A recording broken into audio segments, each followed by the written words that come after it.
It's December 14th, 2023 in Broomfield, Colorado, where an officer responds to a home for a wellness check after a husband, get this, said he grew concerned over his wife's not responding to a text.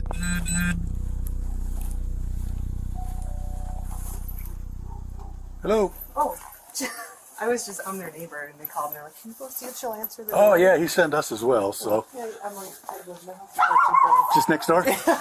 Okay. All right, well, you got this. Alrighty, man. Appreciate it.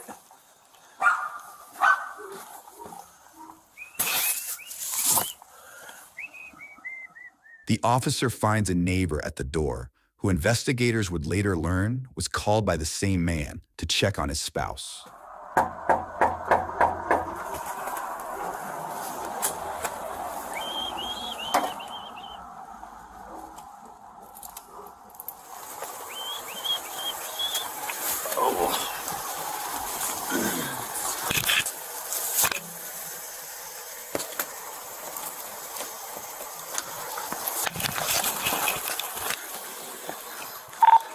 $151, send medical, and $110. I need a 4th entry.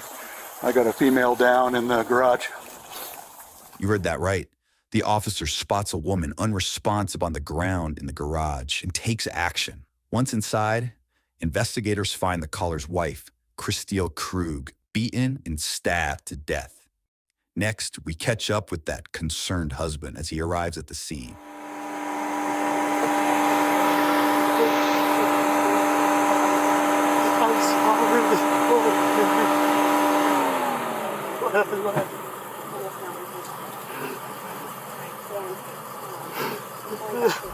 Police identify the man, seen here, as 44-year-old Daniel Krug, the victim's spouse of over 20 years.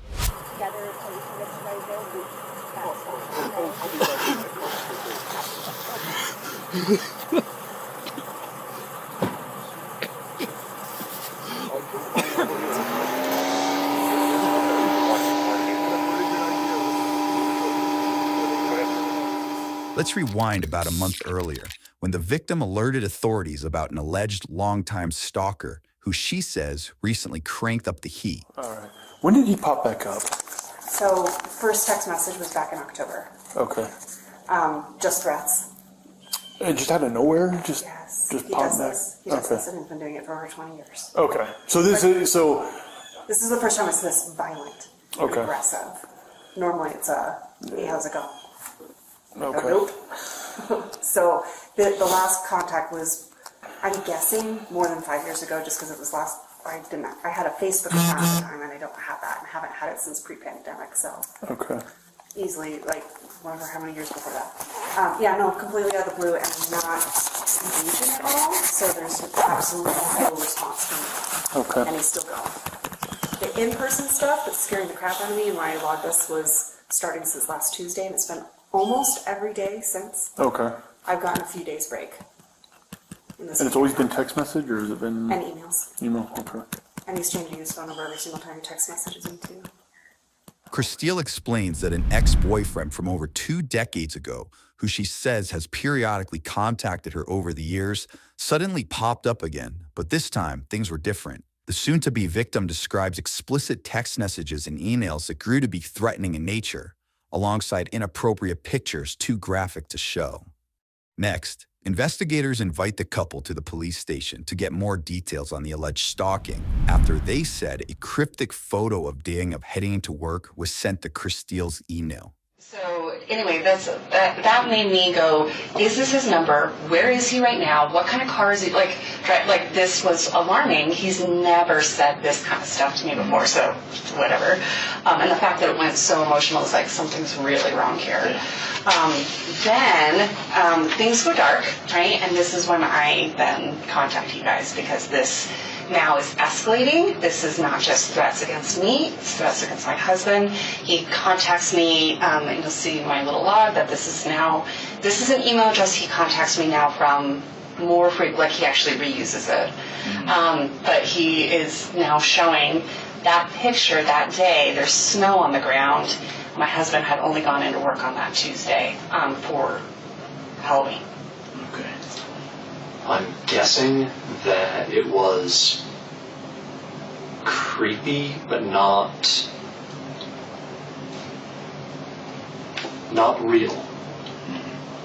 You know, but lots of people are jerks online. Sure. Other than that, I'm sure she has mentioned to you that she and I go through a rough patch, kind of on the rocks. So probably didn't seem that pressing until it was. Sure. Daniel made some disturbing comments, calling the alleged stalking, quote, creepy and not real, before revealing his marriage was, quote, on the rocks. Fortunately, even though my husband has a camera in his car, he did not see anybody. Sure. And then unfortunately lost all the video because he didn't save it. So. Yeah.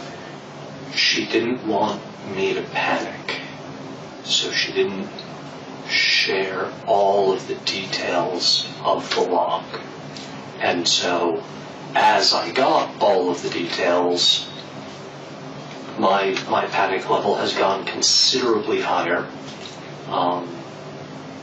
Not now, because I'm in a police station. Sure. And honestly, this is the safest I've felt since Monday at lunch. So anyway, just a lot of like very sexually explicit, very graphic, very just like poke the bear kind of thing. And then trying to prove to me that he can follow us. Yeah. I went to the grocery store briefly on Tuesday, and someone behind me dropped a can, and I panicked. My husband did see these, definitely this message, so he very much still remembers that if you ever need someone to corroborate that they saw it, but I don't know how credible of a witness someone that my husband would be, but... Yes and no. But yeah.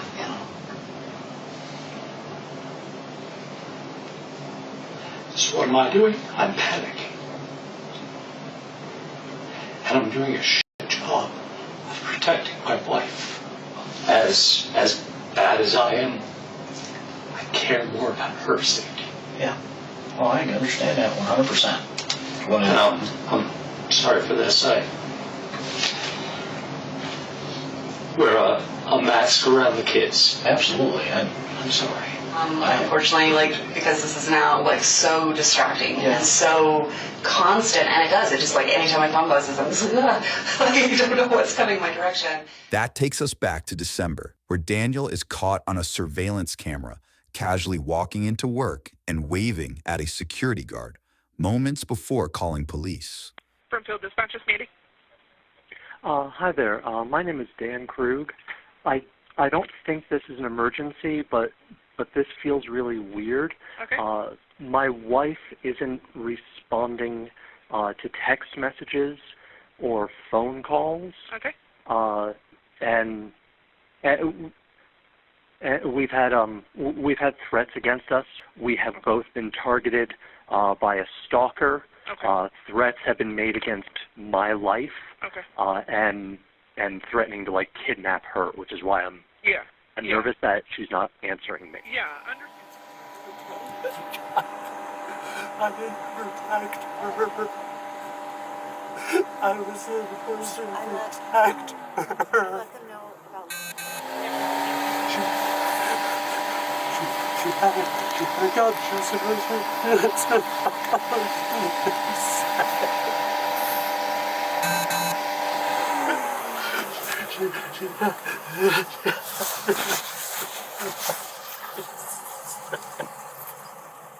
Daniel is escorted to the police station, where detectives have plenty of questions for him.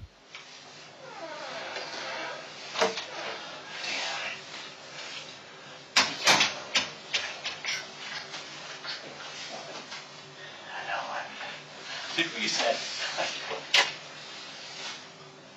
Call police. Where's you? Call police. Did what you said. I didn't protect her.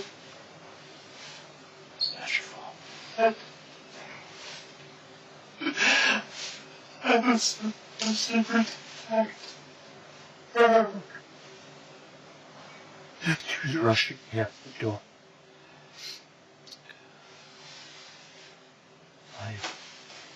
I was Pinfield. I was leaving. She told me I had to go because she had a meeting. She was rushing me, and I went. She sent tissue, but she texted me asking me to pick up. So I canceled or skipped my my CFO meeting, so I could get, and I left her for this. And you couldn't get a hold of her. She sent you that text. And that's as much contact as you had with her today. And I panicked when the check marks weren't there.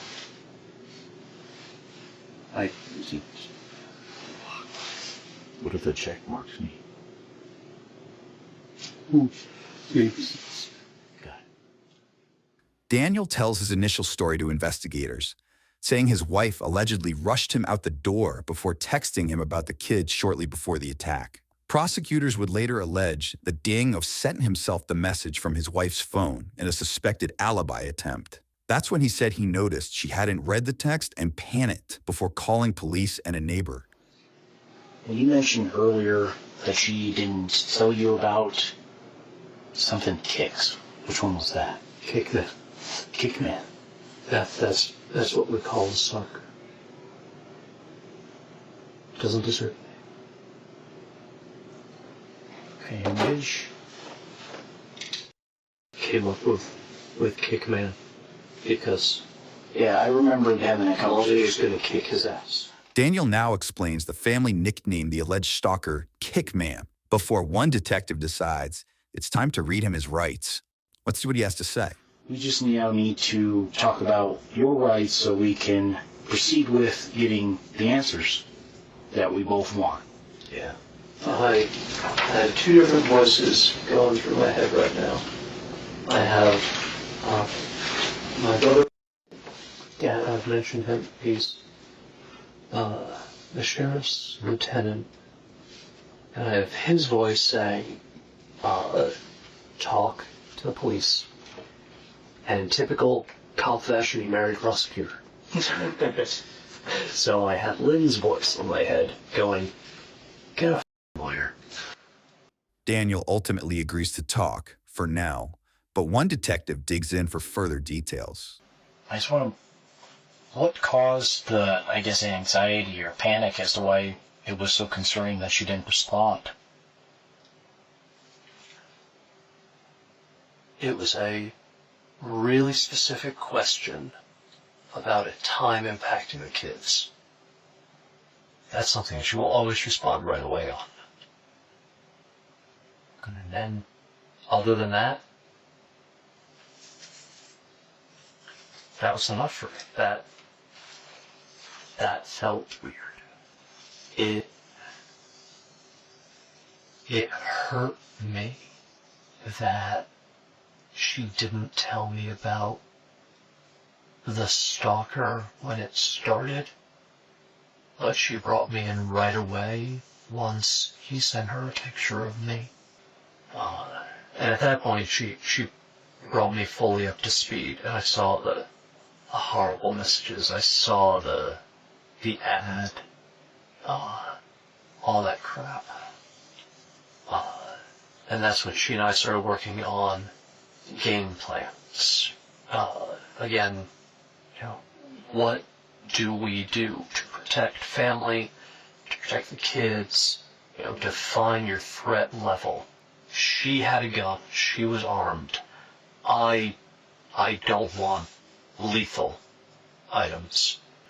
We didn't let each other kind of be alone anywhere. I had to take dogs for walk or dog for walks.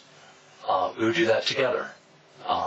So it almost sounds like all this kind of maybe even brought you guys closer, not maybe emotionally closer, but you guys were physically sort of working on things besides your kids. There was mutual. Yeah, there was, over the course of November, there was a better team feel. Okay. You know, respond to crisis. Right. And I told her at that point, I told her I didn't want to die for someone to care about me anymore. That's really hard. And I told her I wanted a divorce. And how does she take that? Angry. Obviously. Mostly anger that I said it now, with everything else going on. So she said she didn't want to talk about it until all of this was done. And then he got quiet, and we just kind of sat in the... I want a divorce. Okay. I have loved you every choice. Mm-hmm.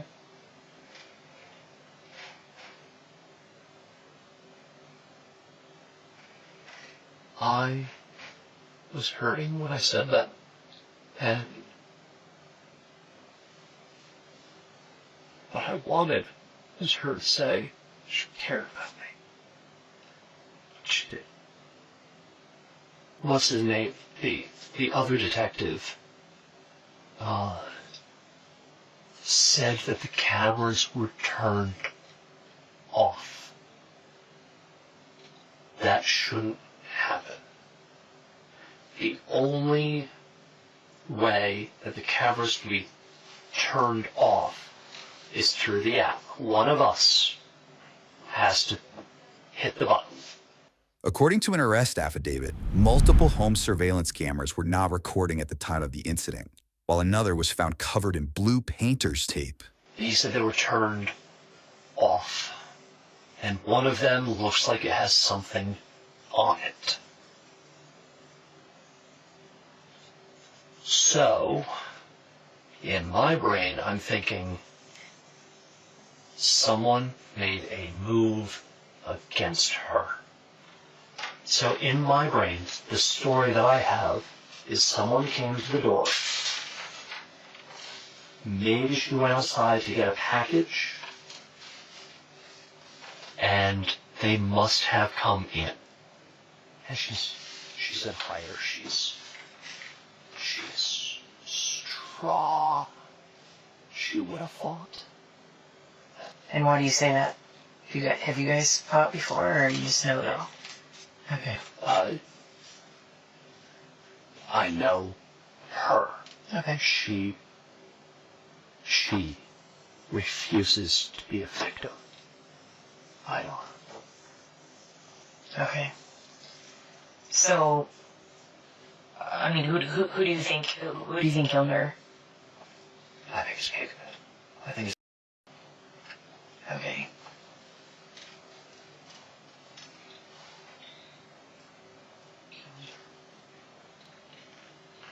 I'm sorry, that's the first time I ever said that. I'm sorry to... Well, that's what happened, and that's why we're taking this so seriously. Now, Daniel again points the finger at the alleged stalker when investigators reveal some conflicting information. What if I told you that we had already spoken with him? There's no way that he was in town today.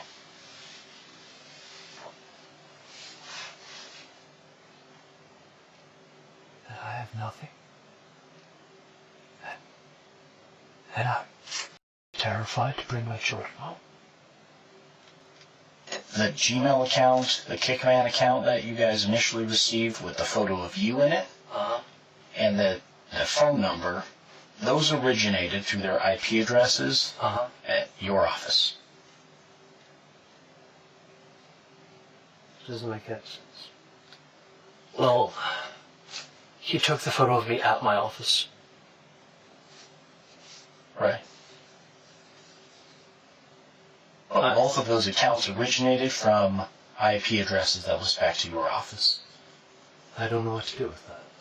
There are Wi-Fi access throughout the facility for employees, and there's public Wi-Fi access throughout the entire facility.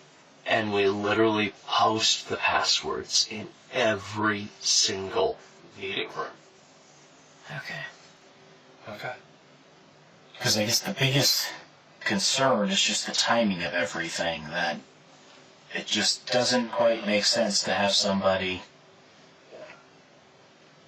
create an account, take a photo, and then immediately send it off, and then the account is no longer being used.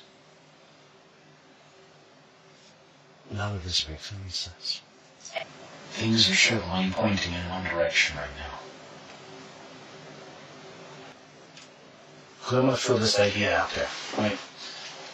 You know he has reached out to her in the past, a number of times. She's been very open about that, yes. Right. The last time was 2016-ish. He had asked her at one point if she wanted to have sex. I think he's approached her multiple times. Right? So this next time, if there's any bit of question about infidelity, whether it's with or anybody else, we might create an account to see if we can create a facade, or see if Christine's actually interested in it. So we ask her and push the bounds a little bit and see if that will confirm our suspicions of infidelity.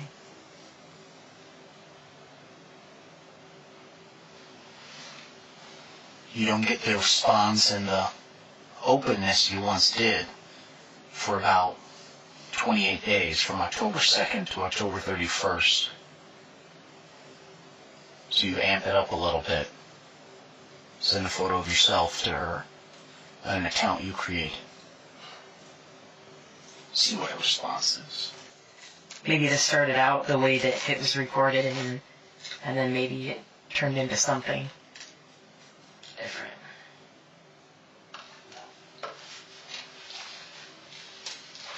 Is that would suggest that I would put my children through this. But I think ultimately what happened today would bring you the closest to your children that you've probably ever been in your mind. There has to be someone That was able to turn off the cameras, that was able to access a password-protected system to turn off cameras, that was able to use your IP address from your work to create accounts, to send messages and photos, to act as a stalking suspect. Well, tell me. Help me make sense of it. I don't know, I'm not the one who does this. I'm analytical at work, and I read and write fiction at home. I don't do crime drama. I don't know what it is. It's, if you're adamant that it's not Kickman, then there has to be something else. Kickman is 6.5 hour drive from here. There's no way you could have made that drive. If you flew, we would have record of that. That doesn't show up on any sort of flight record through the FBI, DEA, Homeland Security, anything like that. And then, in fact, he was contacted in his house, severely intoxicated. Let's join officers more than 8 hours away in Eagle Mountain, Utah, where they catch up with the man who Daniel claimed to be responsible for the crime. I'm going to ask you a couple of names to see if you recognize any names. Okay. Have you ever heard of the name Crystal Krug? She may have been Grimsrod when you knew her. Yeah. And do you know a Daniel Krug? No. No? How do you know Crystal? She was an ex-girlfriend. She's an ex-girlfriend? How long's the ex? Like, how long ago? 1999. Oh, so like a long while She was ago. my very first girlfriend ever. Oh, okay. When was the last time you talked to Crystal? Has it been a minute? It's been a minute, yeah. Like since you moved from... Yeah, Yeah. So that would have been what, back in 2014? yeah. The ex was definitively ruled out after investigators said he had a verified alibi and no evidence to show he had traveled. All this time that we've been looking for him, for the protection order, and you just found him today, like that. 'Cause I've been looking at you, but I've been waiting for these records to come back.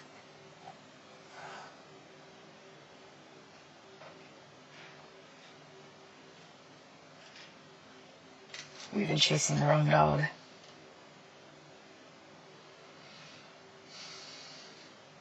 Am I under arrest? Is it? It sounds like you're accused. We have a lot of information that points your direction, and we were hoping that you could provide a legitimate explanation other than it wasn't me. We have publicly available internet. Say if we told you that other people you talk to that are close to your wife have expressed that she had maybe told them that she suspected you of having... She said that right to my face. That she wanted to know if it was me.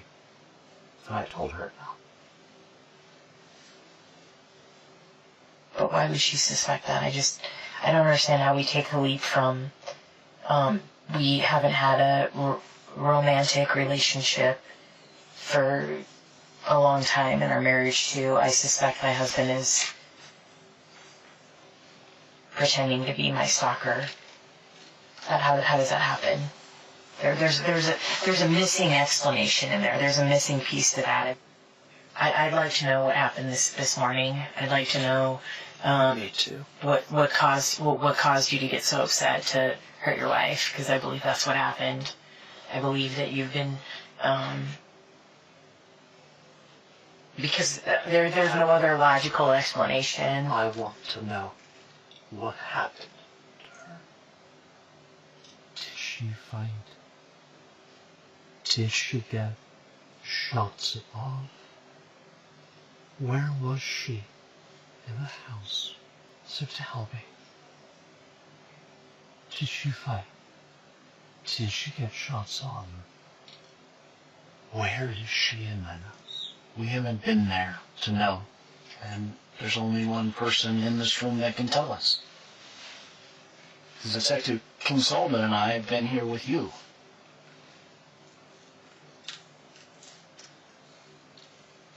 I think you know the answer to all those questions. I think you got confirmation or found out that she had a boyfriend this morning, or something happened that pissed you off, and you did something that you regret now, because you can't go back. And you can't go back to, stalking her secretly, or pretending to be her stalker, or making plans, having cooperation with one another, although it's not romantic, having cooperation with one another to fight together against Kickman. You have your theory. It is wrong.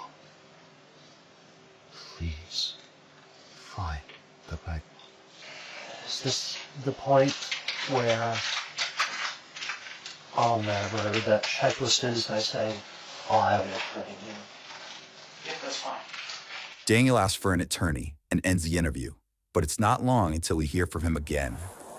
I want you to find who did this.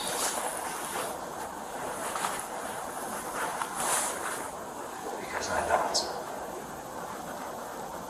You don't believe that? Fine.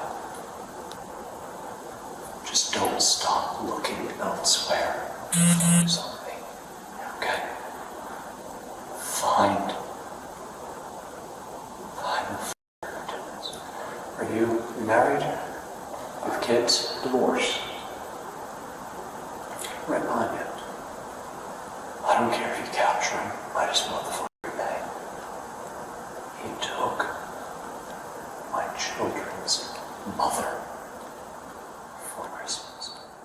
According to the Broomfield District Attorney, Daniel was accused of freeing Chris Steele's ex and carrying out an elaborate plan to cover up his crime. A jury later convicted Daniel of first-degree murder, stalking, and criminal impersonation. He was sentenced to life in prison. Don't just assume it's me. Keep looking. Thank you. You got some blood drops on your shoes. Yeah. Yeah, I saw her today, and she looked pretty out of it. I mean, she had her haircut, you know, like Britney Spears kind of thing, went crazy. Okay, Jeanette. You're not lying? It's 7 p.m. at a sober living facility in Everett, Washington, where police arrive to question one frequent visitor about her missing 4-year-old child. It's okay. Yeah, sure. Nothing on you? No. Okay. You guys give us some privacy. Hey, so... Nothing in your bra. No. Okay. Thank you. Yeah. Thank you. Can I just speak and make, you don't need to reach in, I'll just... Thank you. Do you know why we're here? Are you okay if I open the zipper? Why? Why are you guys here? What's going on today? Can I open the zipper? Yeah. Just checking there. Thank you. I just want to make sure before. What's going on today with you? And like, sounds like the cops have been talking to you already. Yeah. So, my, You got some blood drops on your shoes. yeah. Police identify the woman seen here as 27-year-old Janet Garcia, who's being questioned after her mother reported her grandson, 4-year-old Ariel Garcia, missing under suspicious circumstances when she claims to have found blood in Janet's apartment. And now, one officer points out the blood on Janet's shoes before she offers up an explanation. So my son fell this morning earlier. Oh, no. Yeah, so, but I was able to take him to the doctors and everything was okay. I took him with another lady so she can watch him for me because I wasn't staying at home. I had problems going on with my parents and they didn't let me in the house. So I was staying with another lady. She was super sweet. That's where my son fell. And then, but we left. So I was like, okay, you know. So I went to another lady's house and I told her if she could watch him for me. I wanted to come get, you know, I wanted to fully recover. I'm an alcoholic. So I was like, if you can watch him for me for 12 months, that'd be amazing because I'm not talking to my mom. And she's the one that has like, just like a notarized paper saying that she has legal custody of them, but I have legal custody of them. She's not letting me see my older son. So that would be really hard. Yeah, I'm a little bit upset about that one. So I'm here now and everything's okay. So I don't know what else.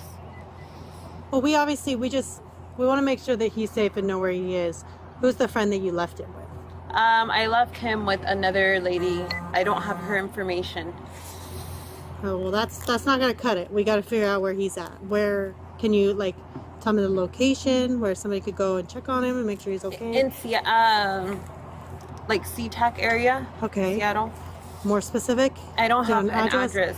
Nothing. Who's the friend? How do you know the person how did you pick the person? She's a longtime friend that I know. Okay, what's her name? Alika. That's all I know. Alika Bone. Alika Bone? Mm-hmm. Okay. And you've known her or anything? Okay. But you've known her for a long time? So how did you reach out to her? So I reached out to her because I needed help. How did you reach out to her? I found her number on my old Facebook, but I no longer have a Facebook anymore. So. Okay. So something you sign back into? No. No, you just deleted it all. I delete it all the time. So. Yeah. You found it today on your old Facebook? And her name is Alika Bone. Alika Bone, like B-O-N-E? Mm-hmm. Okay. And she lives in the SeaTac area. So you drove him from the first house you were at to her house? Or the doctor first? Mm-hmm. What doctor did you take him to? Swedish, and that's it.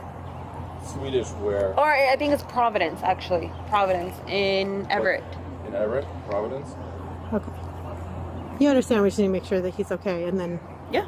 We can just do that, and then we can leave you be, you know? Yeah. Okay. Sure. So how do we find Alika? I don't know. Can you describe to me how you got there from Providence? So I just drove from there to Seattle, and then that's it. You drove from Providence to Seattle to Alika's house? Yes. Okay.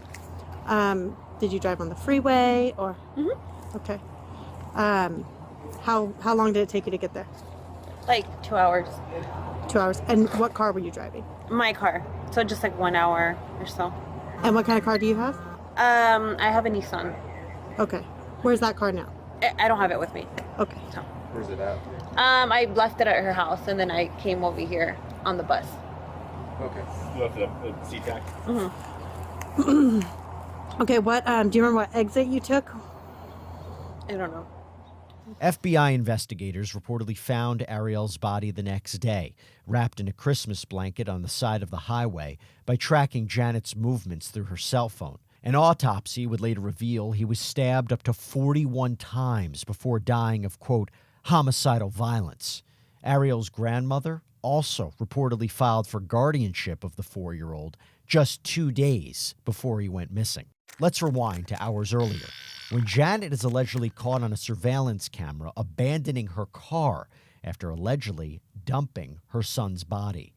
Here, Janet's vehicle appears, and the driver pulls into the parking spot.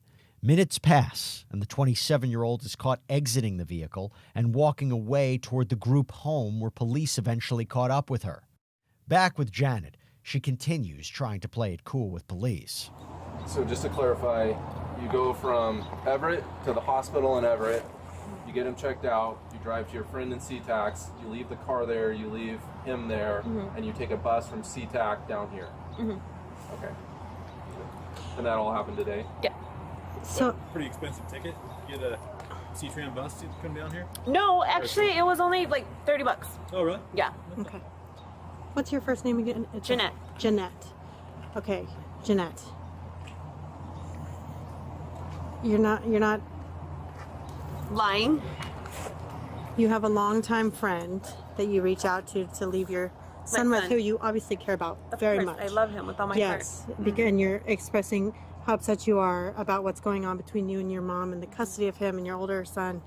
Like, that's horrible. So I know that you're not going to go leave your son with somebody and you don't know where he is. Yeah, no. So you do know where he is? No, I know where he is. I know where he's at. Tell me where he's at. I don't have the address for him. Okay, how can we find the address for him? I don't know. Did you put it in your phone? No. To get there? Okay, Alika, you know where your son is because you're a mom who loves her son very much, and you didn't I'm not Alika, I'm Jeanette. I'm sorry, Jeanette. Yeah. Alika, you took him somewhere, and you're going to go back to him, and you know where he is. So tell me where he's at so we can make sure that he's okay or what's going on. So he's not, I mean, he's there. He's with her, but tell he's me not how with to me. go check on him. I can give you an address. Okay, what's the address? I don't know. You have to write it down. Okay, I can do that. Thank you. Do you have a phone number for her too? I don't. Okay. I don't have a phone number for her, but When he fell, where'd he get hurt? just he on his head, but he fell on the ground and he hurt himself. Heads are the worst, dude. Yeah. I'm just trying to find, I don't even, How old's your son? he is 5. Janet offers up an address, but police aren't exactly buying her story. 2nd Avenue, Seattle, Washington. Where did you get that address from just now? From the top of my head. Okay. Yeah. Okay. Yeah. So that's where you remember leaving him. So yeah, Alika. That's her Okay. name. Yeah. Okay, perfect. Yeah. Okay. That's Alika? So, and if you guys can't find him or whatever, this is where I'm going to be for the next 12 months. But I mean, They he's check there. They check in. How did you guys discuss that you're obviously gonna communicate with him still, you wanna check on him Right. and all that. How are you guys gonna communicate? Well, I'm not going to have my phone. I'm not going to use my phone because Okay. I'm going to be here for the next 12 months. Okay. So if anything, I don't know. What else? Okay. That's it. You didn't discuss that with Alika before you left? Yes, I discussed it with her. I'm going to be here for 12 months. And then, but before that, like, I don't speak to my parents or anything like that because we got into an altercation. So, but this is where I'm going to be. Next, officers want to know more about the injury Janet claims her son sustained. Let's see what she has to say. Well, I just want to figure out where your son is. Obviously, there was some concerns. And once we can do that, his injury was pretty bad. Yeah, was there quite a bit of blood and stuff? What did he do? He jumped from the bed that we were sleeping on to the ground, and then he just got blood on his head, and so I had him taken to the doctor, and so he's doing good. Okay. Okay. What did he hit it on? Just on the ground. Okay. How did it start bleeding? It's just started bleeding. Can you show me like what side of his head? Do you remember what side of his head it was? I don't remember exactly what side of the head it was, but it's starting to rain a little bit. Yeah, it is.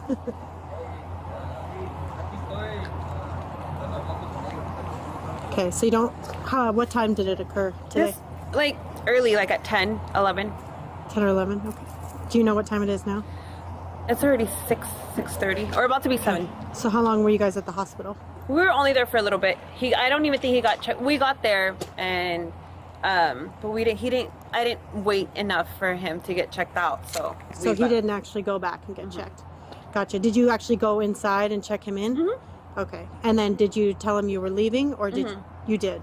Okay. You just said he's not going to be seen and left. Yeah. Okay. And how is he acting? He's okay. Yeah. What happened to him when he fell? Nothing. He just cried. Just cried? Mm-hmm. Just like, just like, yeah. Okay. Yeah. Do you want to sit down? I can leave the door open. You can sit right there so you're out of the range. And by the way, what do the body cams that we cover prove? Maybe that the world is unpredictable. And I'll tell you what, with that in mind, having a great lawyer matters. And that is where our great partner and sponsor, Morgan & Morgan, comes in. This is a firm with over 1,000 attorneys. You know why they have so many? Because they win a lot. In the past few months, Morgan & Morgan secured a $9.3 million verdict for a car crash victim in Florida, a $5.6 million verdict for another car accident victim in Atlanta, and not to mention $1.8 million in Kentucky after insurance offered them a mere $5,000 in that case. And even if you think your case isn't worth millions of dollars, why not start a claim and fight for what you deserve? Morgan & Morgan makes it so simple. You can start a claim from your phone in just 8 clicks. So if you're injured, you can easily start a claim at forthepeople.com/LC bodycam channel, or click the link in the description and pinned in the comments. You think he needed to go to the hospital? Because he was bleeding from his head, so that's why. Yeah. Okay, go. That's legit reason. And you can stay dry. Yeah. So. Well, that's scary. He's 4? Okay. Did he vomit or anything? No. Okay. He didn't vomit or anything. Okay. So. All right. Well, hang tight for just a minute. Well, hopefully we can quickly locate him and move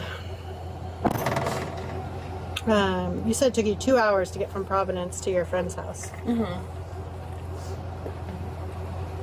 And you left for there about 10 this morning? Yeah. Okay. Do you know how long you were at the hospital for?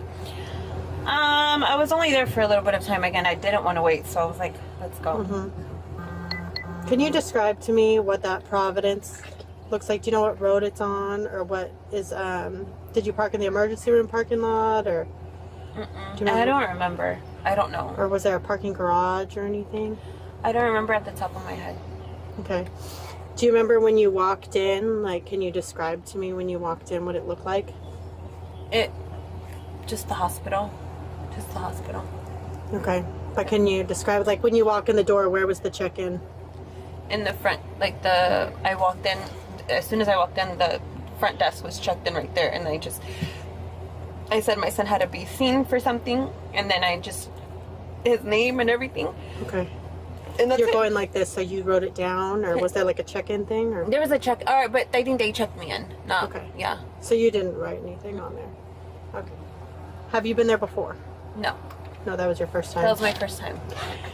When you checked into the desk, was it just an open desk, or just an open was desk. it behind a wall, did they have like a glass wall, or? Just an open desk. Okay. Was there a lot of people in there? Yeah. That's why you didn't want to wait, because it was too long. Do you think he needed stitches or anything? No, he's fine. Okay, you didn't remember where his injury was?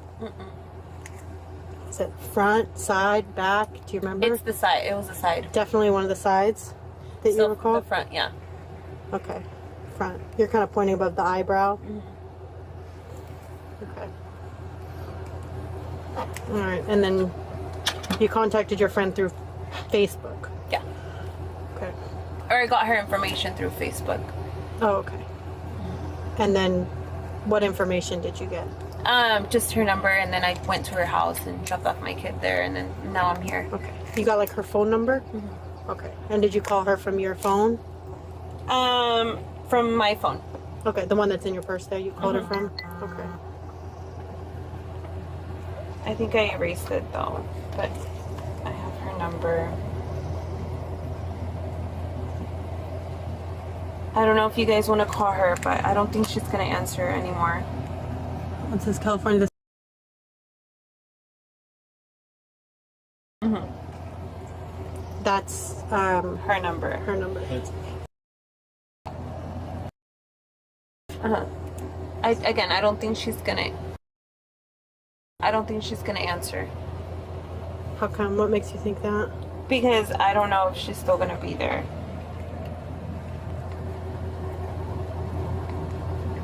Did you send her any text messages? You heard that right. Janet now says that despite a supposed bleeding head injury, she left the hospital without checking in because she didn't feel like waiting. Again, police grow more suspicious of Janet's claims. Do you remember what your son was wearing today when you took him to the hospital? Pajamas, blue pajamas. Pooh? Like Winnie the Pooh? Just regular blue pajamas. Oh, blue.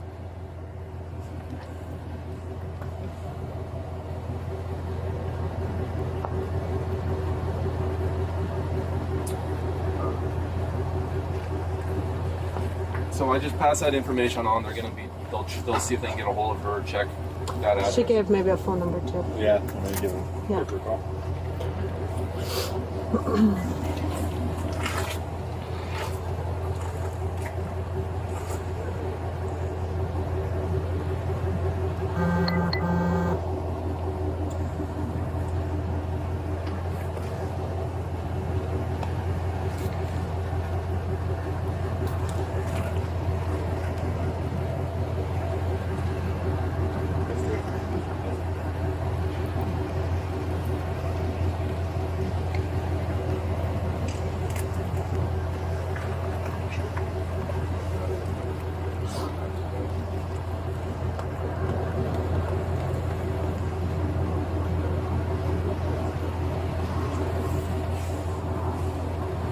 Can I ask who you're messaging with?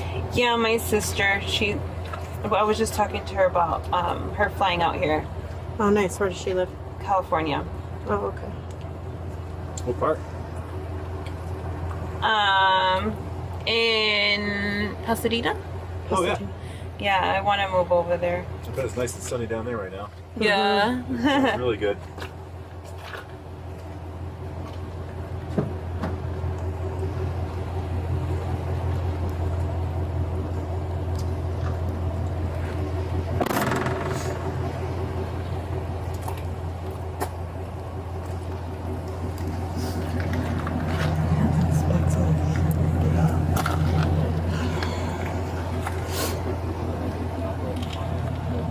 Yeah. Yep. Yeah, can you make sure she doesn't get... I might just take her phone. She's got some specks on her shirt. She's got blood on her shoes. She's not really making sense. Noting the, let's just say, odd behavior and the blood on Janet's shoes, police decide it's time to take her to the police station. So, if you guys don't locate my son, what's gonna happen? That's what we're working on at the moment. Why do you think they wouldn't be able to locate him? I mean, if you got the address to where he'd be.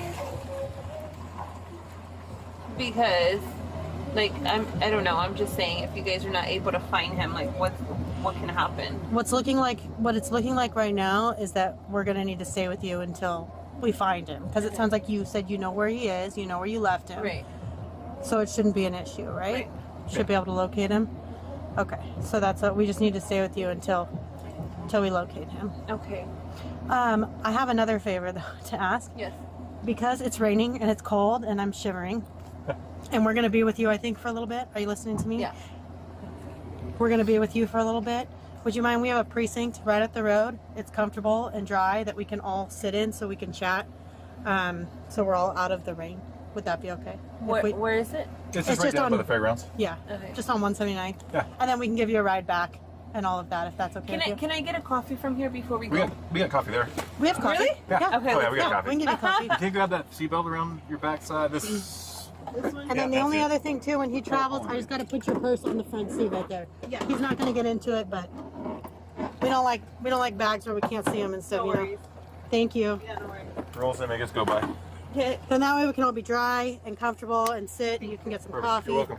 Yay, thank you. I appreciate it. Absolutely. I can stop and get her a coffee or something. Later, one officer catches up with a couple witnesses. Let's see what they have to say. So yeah, I saw her today, and she looked pretty out of it. I mean, she had her haircut, you know, like Britney Spears kind of thing, went crazy because she used to have like long, big black hair, you know, and told me that her mom was calling because they can't find her son, and her mom went to her house and saw blood. I don't know how dramatic it was, but saw blood. I don't know where, but just saw blood. Okay. And they can't find her son. And then she's over here, and my brother, where's your son? He's with my mom. And her mom's calling over here saying he can't find her son. I mean, there was a bad connection there. Yeah, I don't know if she's lying, crazy. I don't know. That's the situation from what I know. Did she seem like, from the previous Janet that you knew a couple of years ago, was it? Yeah. Compared to today, how was her behavior? Drastically different, because she was always bubbly and loud and had this big, great laugh, you know, kind of really annoying laugh, and talking to everybody, and she was just kind of with her hands in her pockets and quiet, and just went in and sat down and didn't talk to anybody really. And do you know about what time she showed up today? They said somewhere around like 2 p.m., somewhere around there in that time frame, and then I don't know who, the sheriff or somebody came and gave her a wellness check, I don't know, and they left. Okay. And then when the owner, my dad, showed up with my brother, they're like, you know, what's she doing here? Mm-hmm. And she started talking. Then her mom called, asking if she was here. Where's your son? And then she said, well, she's with you, with my mom. And her mom's crying and hysterical. No, she's not here. He's not here. Where the heck is he? Did they specify, like, is it a son or a daughter? Or? It's a son. Okay. Mm-hmm. Do you know how many children she has? Two. Yeah. Do we know where the other child is? As far as I know, with her mother. Okay. And I think that was the whole dilemma, is they can't find her other son. Gotcha. And so her mom went to her apartment and saw blood and went hysterical, and this is how this all started. Janet was taken to jail and charged with first-degree murder in the stabbing death of her 4-year-old son. Court records show she's since been deemed competent to stand trial. At last check, Janet is expected back in court this summer, facing the possibility of life in prison. Bro, my niece not gone, bro. Bro, no. What you mean? Were you telling the dog to bite her? Because that's what it sounds like in the video. You're holding the dog back with a leash. I'm going to let you get her. I'm going to let you get her. If you say, I'm going to kill you, and then the child's dead the next day from injuries caused potentially by you, what does that look like? It looks bad. It's August in Lake County, Florida, where one woman is accused of, get this, killing her boyfriend's 9-year-old daughter. I have a brief at home that I'm supposed to have on. Okay. Took it out for the moment on my arm. You got anything on you? No. Do me a favor, put your chest right here. I'm gonna take your hat off for a sec. I'm gonna let you shut up a little bit. See your waistband? We're good. Police identify the suspect seen here as 34-year-old Tyshell Martin, who's accused of torturing the child in various ways, including sicking a Rottweiler on her. Tyshell was taken to an interrogation room where we'll catch up with her in a minute. Let's rewind to about a month earlier, when news of the child's death broke to family members. He last physically saw her before they went to the cruise. He took... Bro, what? Bro, my niece not gone, bro. Bro, no. What you mean? Bro, where that hoe at, dog? What's going on? What's going on? What's going on? What's going on? Tell me what's going on.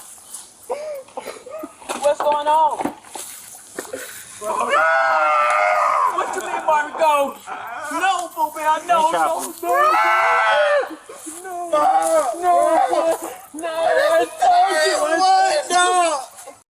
2 days, 3 people. Bro, where is she, bro? Bro, what happened? Tell me what's going on. We're investigating it right now. I need to talk to Juan. I need to talk to Juan. We need to finish talking to him, and then we'll get with you guys and let you know, okay? No, that's my baby, bro. Oh my God. No. What the hell at? He was fine. She did it. I don't care what y'all say. I know for a fact she did it. Ain't no way. No, bro, no. No, she was supposed to been home. Yes. Ain't no way. Hell no. I don't care, bro. That hoe put me in there before for nothing. And now my knees gone. Look at how she treats me, bro. We're gonna go back. These go, man. Come this way. Talk with this. No, you're fine. You sit right there. You want to sit on the ground? I don't want you falling out. Are you Juan's brother? Yes. Okay. Take your time. What makes you think she did it? It's a long history with this whole man. This whole, she just wrong. She do all type of weird. I can't even go into details. I don't want to. Yeah. I just know ain't no way my baby gone. I said this 7 years ago. I told you not to f with this whole dog.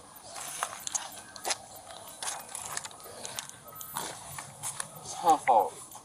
Police said a 911 call was placed after 9-year-old Jamaria Sessions was found unconscious in the home she shared with Tyshell and her father, Lawan Sessions. The couple would later claim the child died of, quote, natural causes.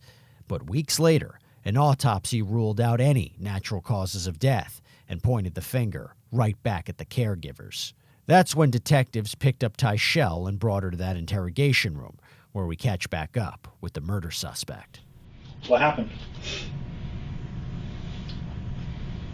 Honestly, I can't say how she passed away. When I found her, she was sleeping.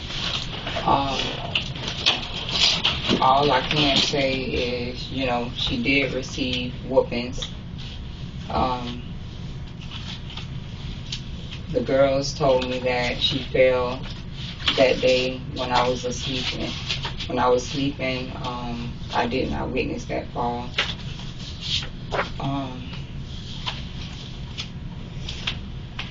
I don't know how she passed. I don't know how she passed away. I honestly don't. Okay. How did she get the pinch marks all over her body? I have pinched her before, but from what I saw, I didn't pinch. I didn't do all of that. Did anybody else pinch her? Yeah. Who? Dad. Dad? Presumably, according to your story, what happens next? You wake up and then it's 4 o'clock in the morning or earlier, whatever time you woke up. Kind of go from there when you woke up. Can't quite remember the time. I went in the bathroom. I didn't see her walking out of the room, but walking back into the room, I saw her on the mattress. I knew she had been peeing on herself, so I tapped her and said, do you have to use the bathroom? She didn't respond. Tapped her again, she didn't have to use it, and she didn't respond, so then I called the police. So what kind of abuse would, or what kind of discipline would Lawan use on Jamaria? What you mean, like use? Like whoopings, would she timeouts? Like if she got in trouble. Like if she got in trouble for something, what would be the recourse that Lawan would do? I mean, initially it'll start out with maybe having to run in place. That's a lot of things that he would tell her to do, or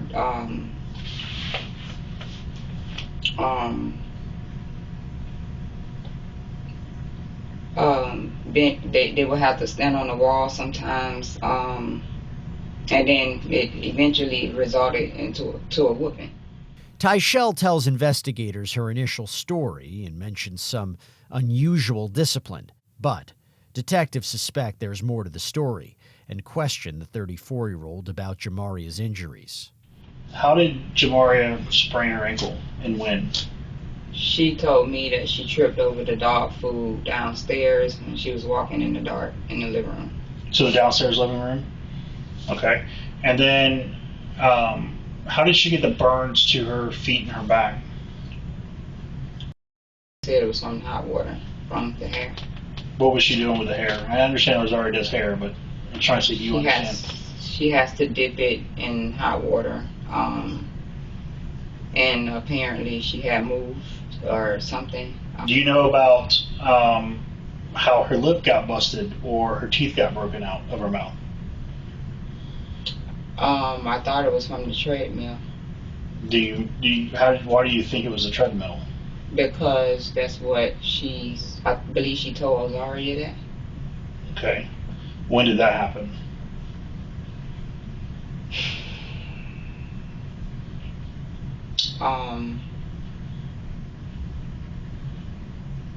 That week, I don't know exactly which day. Did you guys take her to the doctor for it? I mean, teeth injuries are pretty painful. No, she didn't. No. She didn't complain about it or anything? No, I didn't even see it. She didn't even show it to me. And has anybody ever been locked in that room? No. As punishment? No. Do you know what Blue Star is? No. You ever seen CSI shows where they have like the spray, they spray on blood, and they call it luminol, and it lights up with blood? Mm-hmm. Kind of hard to see a little bit in that one, or look at the floor on that one. Okay. This is a better picture. This is a floor with the door closed. Okay. So why would there be blood there? I have no idea. Is this human blood? Mm-hmm. Or monkey. It's primate or human. I mean, I have animals. So. But it's not blood. They won't react with animals. So this is the couch that Jamaria slept on? Yes. See the blood stains? Wait. Yeah. Okay. And then this is your bathtub upstairs in the master. Yes. Okay. Right. Did Seven bite her again? And just so you know, she had a laceration behind her ear that looked like it was caused by a dog bite. So across her head, she had a bite mark here and a bite mark here where he grabbed her across the back of her head. When that incident occurred, that you said was you and Jamari in that room, did Seven bite her? Not that I know of. Detectives describe a sprained ankle, burns, dog bites, deep pinch marks, broken teeth, and multiple rooms found with blood stains, most that Tyshell denies even knowing about. Now, detectives press Tyshell about the home security system that mysteriously is missing videos from around the child's death. The home security system you guys had, who had access to that? On their cell phones? Me, LaJuan, and my mom. LaJuan didn't have access to it? He had access to the phone. Okay. There's only 2 users? Yeah. That's you and your mom? Mm-hmm. Not LaJuan. There's only 2 phones. So on my phone, I'm logged in. Yes. You're logged in and Torsha's logged in. Mm-hmm. Until after this incident, that was the only 2 phones that are registered with Vivint to have access to the system. When you set up your account on your phone, it logs that data. Okay, so we know whose phone is doing what. Okay. So when I asked you earlier what happened on the 12th, I'm asking you that because there's a bunch of videos that were deleted on the 12th. And they were only deleted by one user, and that's either you or your mom. So I'm asking you what happened on the 12th to cause a bunch of videos to be deleted.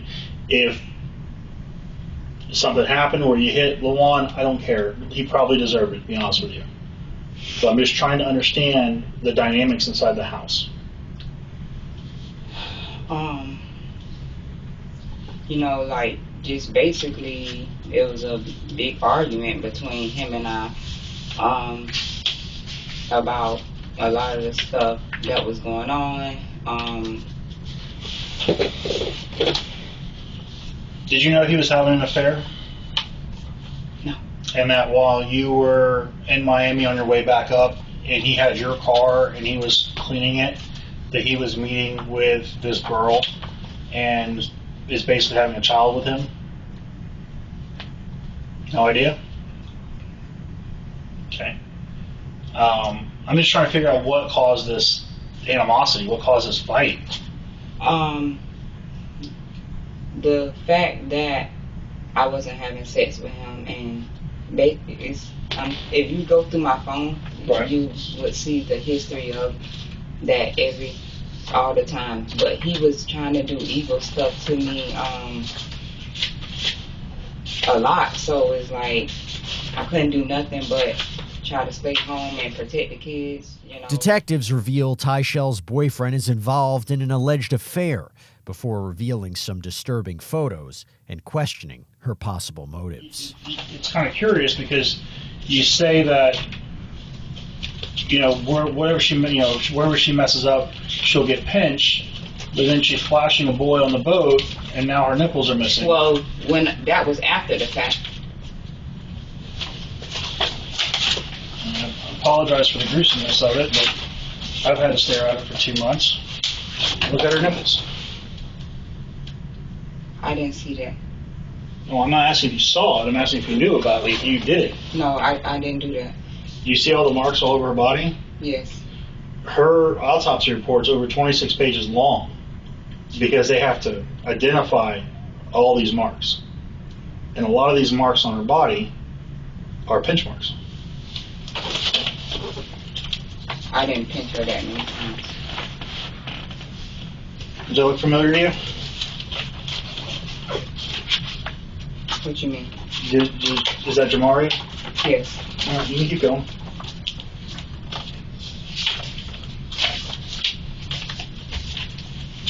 And these are stills taken from your video camera in your house. What happened?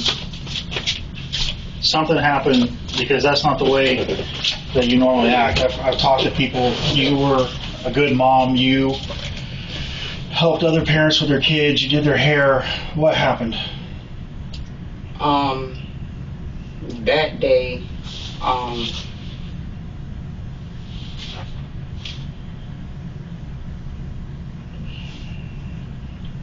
we all make mistakes. I don't know if that was the moment that they came to me saying that she was punching the pillow, or what that moment was about. I can't remember. Well, what was going through your head?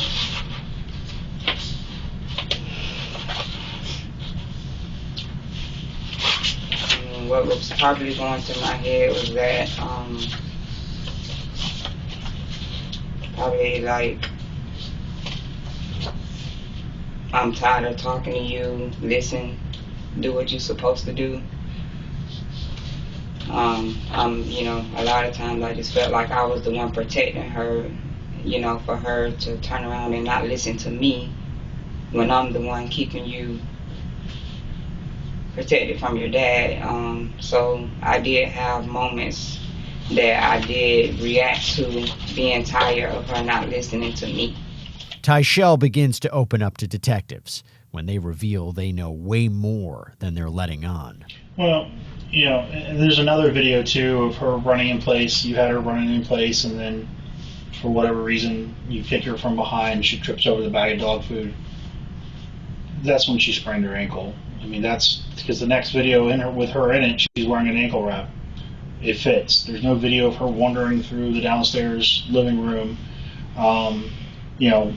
tripping over a bag of dog food. There's a video of her proceeding wearing a wrap on her foot, of her running in place and you kicking her, and her falling over a bag of dog food. So it's kind of like a half truth, and that's. If she sprung her ankle at that time, I did not know. No, that's fine. But I'm telling you that you kicked her over a bag of dog food, and she may have sprained her ankle at that time, right? But there's no video of her wandering around the room. I mean, I will tell you this, that your cameras are top notch. We got 2,820 videos that I had to go through. And it captured a lot inside your home. Investigators tell the murder suspect they've obtained thousands of videos caught by the home security system, causing Tyshell's stories to quickly unravel. It's nothing that I did physically that could have caused her death. That's just, I know what he told me, so that's what, I was leaning more towards, but What, who told you? well, not me, but told her. He like basically let her know that he was gonna kill her.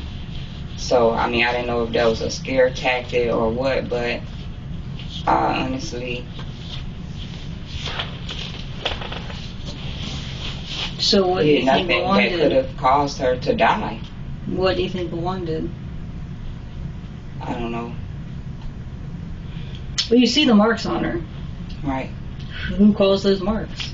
You, Lawan, someone else? I mean, I feel like Everyone? Lawan did. You feel like he did, or you know he did? Only other people it could be is my kids, and I know they didn't do that. I mean, I hope that you're not trying to protect someone, because I find it hard to believe, just being honest with you, that you as a mother or stepmother or whatever you consider yourself, a caretaker, do you consider yourself a caretaker of Jamaria, at least? Her mom. Her mom, okay. Tyshell says she describes herself as Jamaria's mom, but as detectives continue detailing the alleged abuse, the 34-year-old, who's not the child's biological parent, appears anything but motherly. I honestly can't say what all he did to her, because, like I said, I walked away from it. But will you at least admit to me that you saw those marks on her body? I just can't believe that you didn't. The marks of those marks that you just saw in that picture, pinching? yeah. Yeah, I did. I didn't see the reaction from the pinch, no, but I did pinch her. What about her face? Were you aware that her face was swollen? She'd been hit or suffered some kind of injury to her head where it caused her face to swell up? Do you know about that? No. No? I mean, when I saw her, I just thought. What about on the 16th, the day prior? Do you know about it? No. I text you and says, hey, maybe we should reschedule this flight, let a swelling go down on her head or face. Text you that. Deny I saw it. Did I respond? Yes. There was a whole conversation. Okay. Were you telling the dog to bite her? Because that's what it sounds like in the video. You're holding the dog back with a leash. I'm going to let you get her. I'm going to let you get her. No. No. I probably use it as a scare tactic or something like, go, nothing. No. Heck no. Okay. So how did she get the puncture behind her ear? I didn't see. I'm not aware of that. I didn't know anything about it. Well, she did. She got a puncture from behind her ear, and across the side of her face was like a big dog bite. So it was a big dog. Yeah, but I wouldn't do that. Okay. Is there anything else you think we should know that we didn't ask you? I mean, I just want to say I didn't cause her death. I didn't kill her. I didn't murder her. I didn't do none of that. So you never asked the whole interview how she died? Because when I have, everyone just don't tell me anything. But you haven't asked.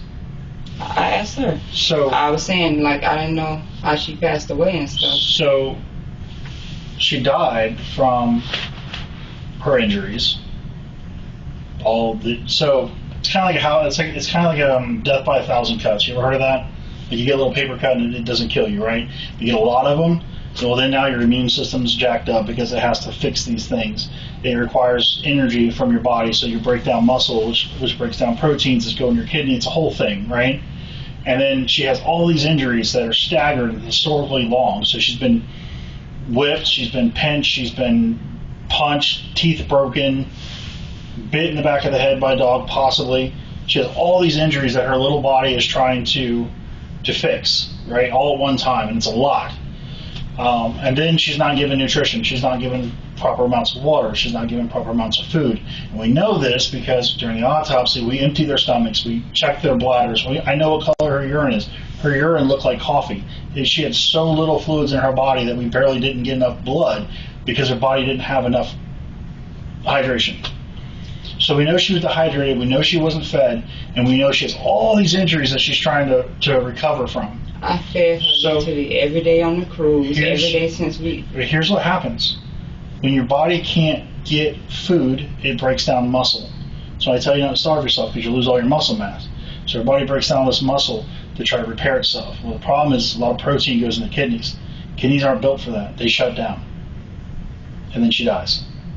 So literally preventable from one, not hitting the child like that, not making her exercise like that, not pinching her like that, not having her teeth broke, not having her dog bit, but hydration. The child died because she wasn't given water, enough water. That's why she died. And from her injury. But I did. I mean, like, there's no. She's never been deprived of no food. Like, everyone has full access to everything in the house. 2,820 photos or videos.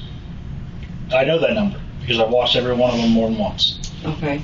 I rarely, if ever, I see Lawan, I see you, I see everybody getting food.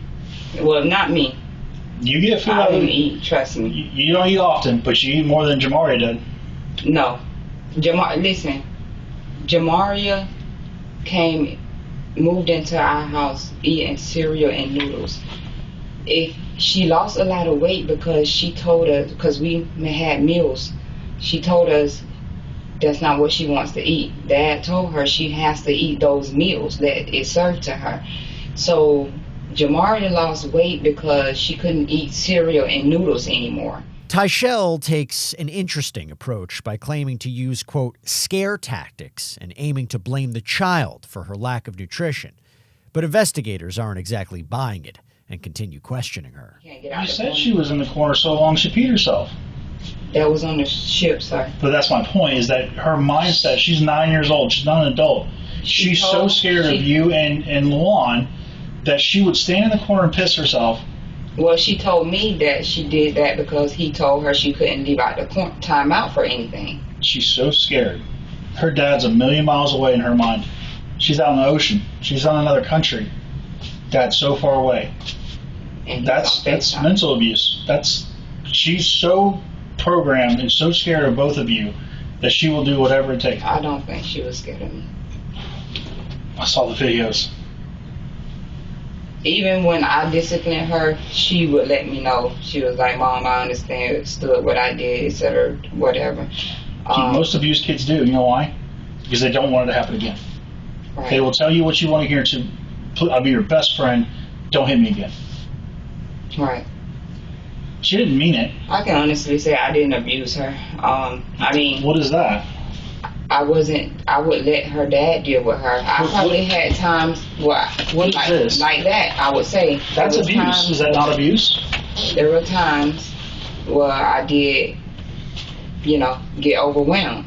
But that was not, I've never left a bruise on her. Like... What are those pinch marks? I told you I didn't know that it was bruised from the pinch marks.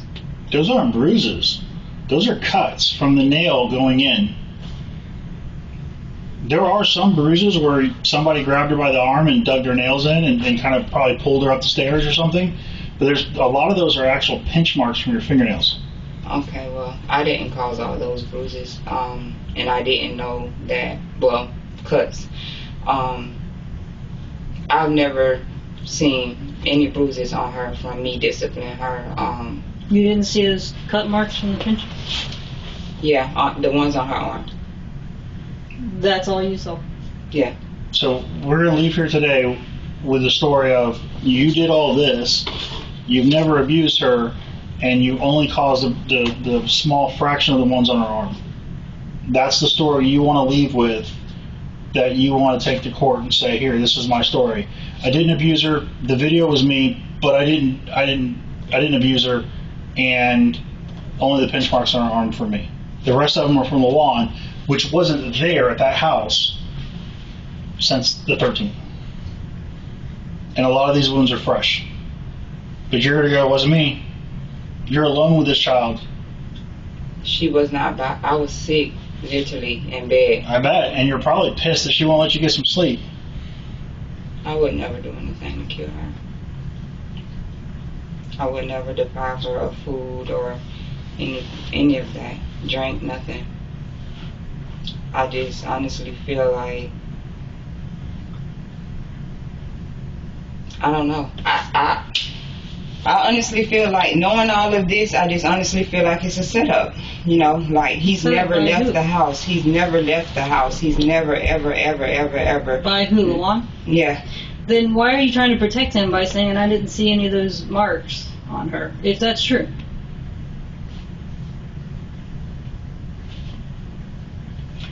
The marks that I saw on her from when we flipped her over, I kind of possibly felt like it came from the pinch marks.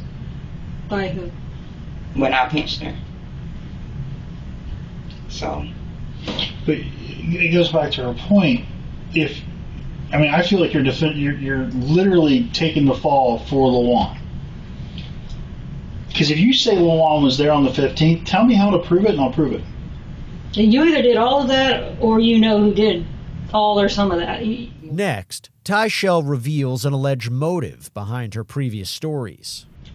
Right now, he's threatening me with, like, my children, with, like, him being able to place in places that he know I doesn't want her to be, etc. Of course, I don't want my child with his mom, etc., because they do witchcraft. So right now, a lot of this has been to basically be on his side, so my children aren't ending up places where I don't want them to be. You heard that right. Tyshell explained she was threatened with the possibility of her children being sent to Lawan's mother, who she says practices witchcraft. Now, Tyshell gets a chance to detail the alleged abuse by Jamaria's father. Let's see what she has to say. Did you ever hear her say that she was thirsty while she was doing all these exercises? Is that one of the stupid things she would say to Lawan? She needed to drink water? I'm not sure, but I always gave her water. She have told him that she have to use the bathroom and that she is thirsty, but he told her she can wait till she's done, or he'll just tell her you just gotta wait till you're done. The bathroom and water with either one? As far as the bathroom, piss where you are. And so she did, and then she would get in trouble for it. I never, like, I would hear him tell her that, but I never saw her actually piss on the floor or whatever. But I do know one day when I walked in, he was like, she pissed on my shoe. He was like, this mother pissed on my shoe. And when I saw her, she was like bent down on the couch, like balled up on the couch, like she had just got a whooping or something. Tyshell does her best to redirect the blame, but detectives believe they have their prime suspect in their sights and reveal the hard truth. And what do you say I'm being charged with? Premeditated murder, first degree, which is the top. And then there's aggravated child abuse. And why am I being charged with premeditated murder? Well, because some of the statements that you made while you were attacking Jamaria about killing her. Scare tactics. Well, scare tactics was also premeditation. It's scare tactics, and then if you say it and then it happens, what does that look like? It's crazy because I only said that because he said that, and I was just I understand. what her dad said. I get it, but if you say I'm going to kill you, and then the child's dead the next day from injuries caused potentially by you, what does that look like? It looks bad, but that's not what happened. And then the last chart, I think it said child neglect. So aggravated child abuse, child neglect, murder.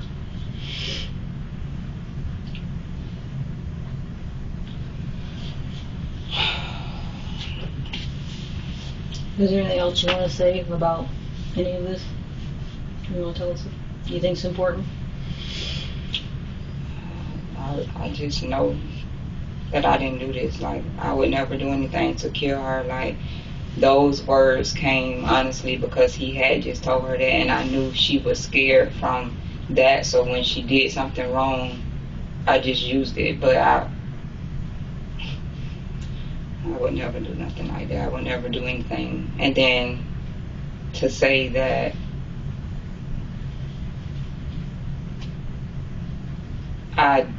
it came from me saying that and doing, like, she didn't pass away from me whooping her or disciplining her. Yeah. That day. Yeah. So, and we can go over this around and around and around.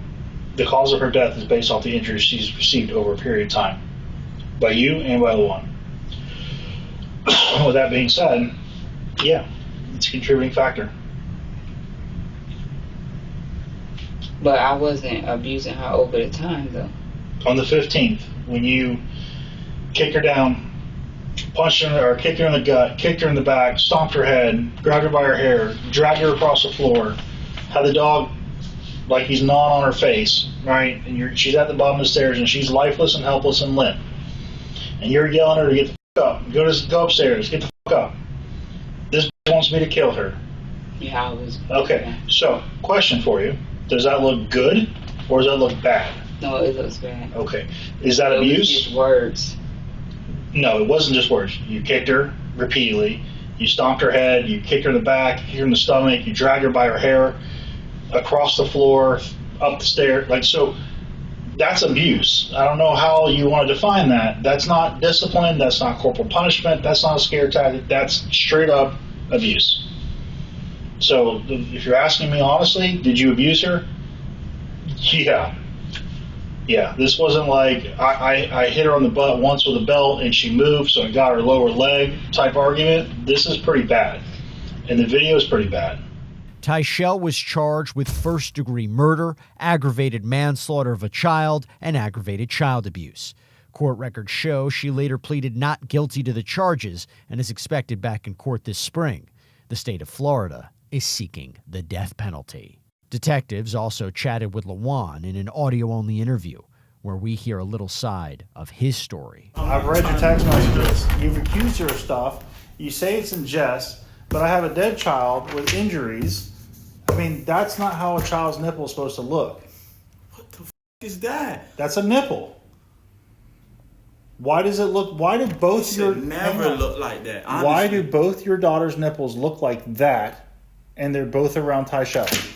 Why? I'm not defending I don't even know what causes that. Okay, but I'm not defending her.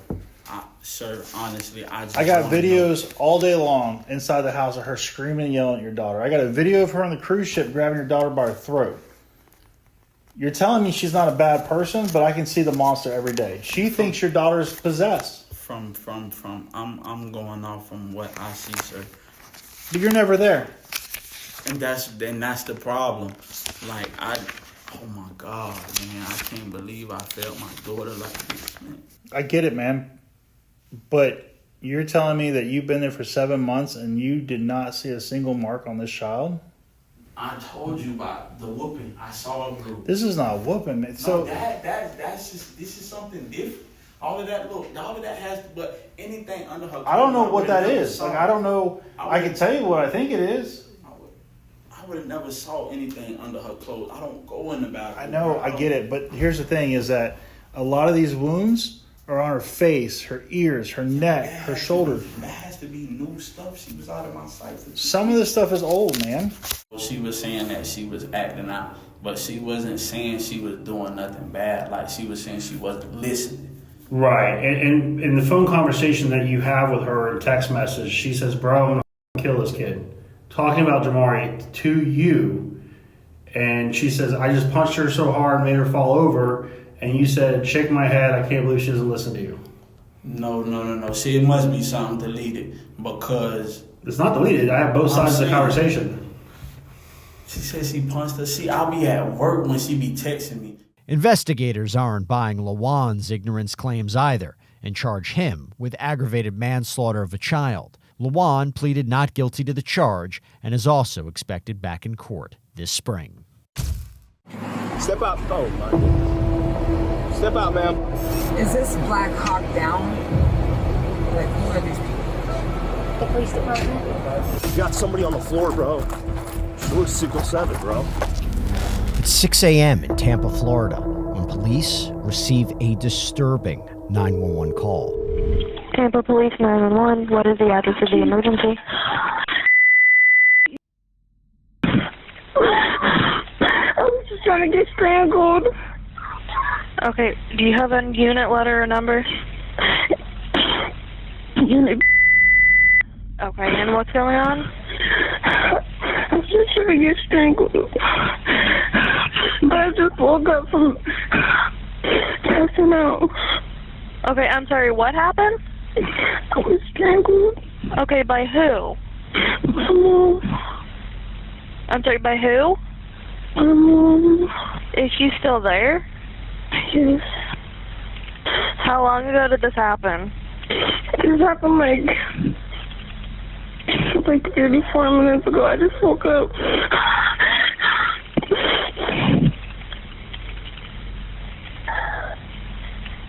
Okay. Where is your mother now? She's outside my room. The call cuts out, and dispatchers try to reconnect with the caller, later identified as 18-year-old Natavia Sanders, who told police her mother just strangled her to the point of passing out. Officers waste no time racing to the scene.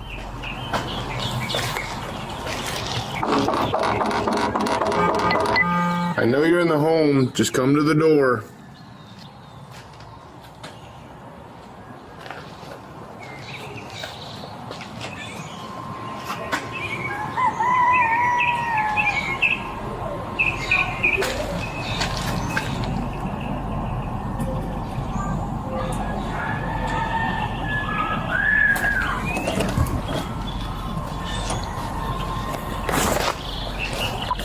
Three, 5, 4.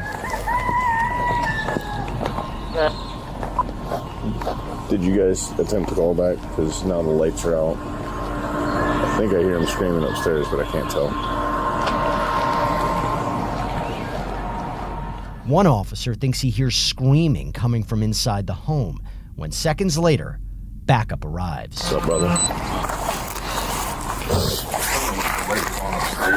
Was it? Turned it out, and then I couldn't tell if it was screaming upstairs or where it was. Look, the couches are up on the wall. You see this? Like up here? See this? Yeah. Almost like they're not barricaded, but you heard screaming? Yeah, did you hear a scream for help or something? I couldn't tell. Police department. I can tell this argument.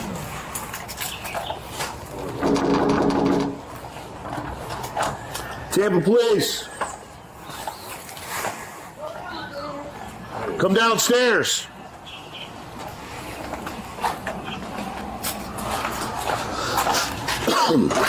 Tampa Police Department. Good morning. He's on the home. Everybody? Okay. Can you come outside for me real quick, please? For what? Police identify the woman seen here as 38-year-old Rotesha Silvius, who's about to get a serious wake-up call. Because we got a call for service here. Not here. Lady, don't play the game. You ain't gonna do this. Don't do this. Grab her. Ma'am, stop. Stop it. You're not gonna stop us from entering the house. I didn't do that. Lady, ma'am. Ma'am, open the door. Stop. All right, we'll just go in there. 3-1, come to the front. Ma'am, stop resisting us. Stop resisting us. We're here for a lawful reason, okay? Here, got that. Sit down. Look on my Facebook. Sit down here. Oh, here, you know what? Come up. Stand up. You don't have to be aggressive. No, do me a favor. Hey, stop. Hey, do me a favor. Just hang out with her. Where my car? I gotta go upstairs, man. In the car, please. Figure it out. Just keep an eye on this. Rotesha is secured in a patrol car when officers head inside and find Natavia, who called 911 just over 20 minutes earlier, unconscious on the floor. Man, we got somebody on the floor, bro. She looks 607, bro.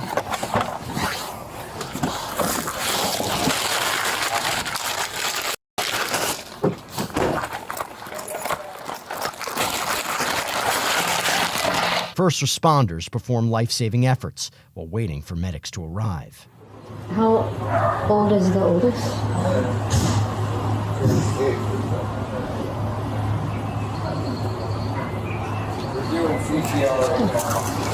Upstairs. What? No, she's in the kitchen.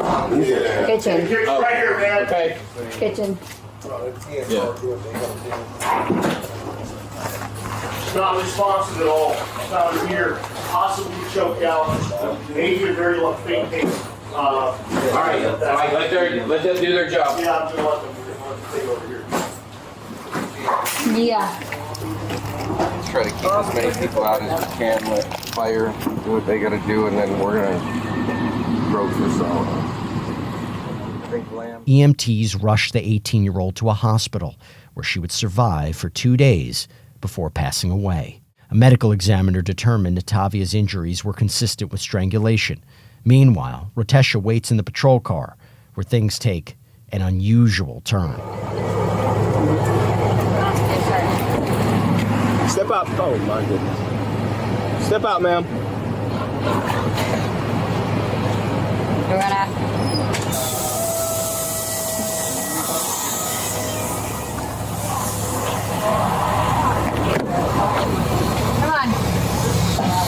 Come on. Come on. Come on. She come back? No. Huh? No. What's wrong? What's wrong with you?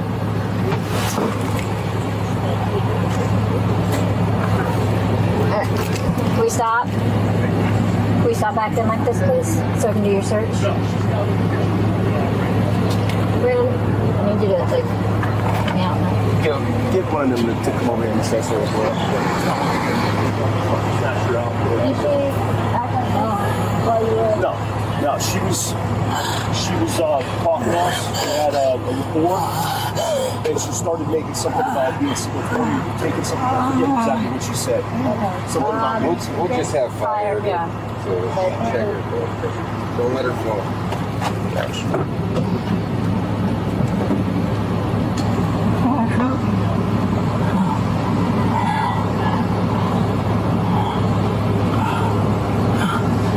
Put it back in.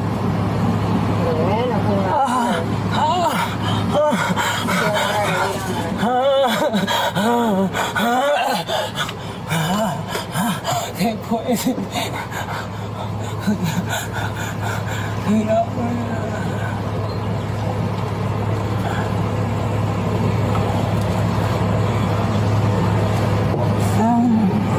Come on.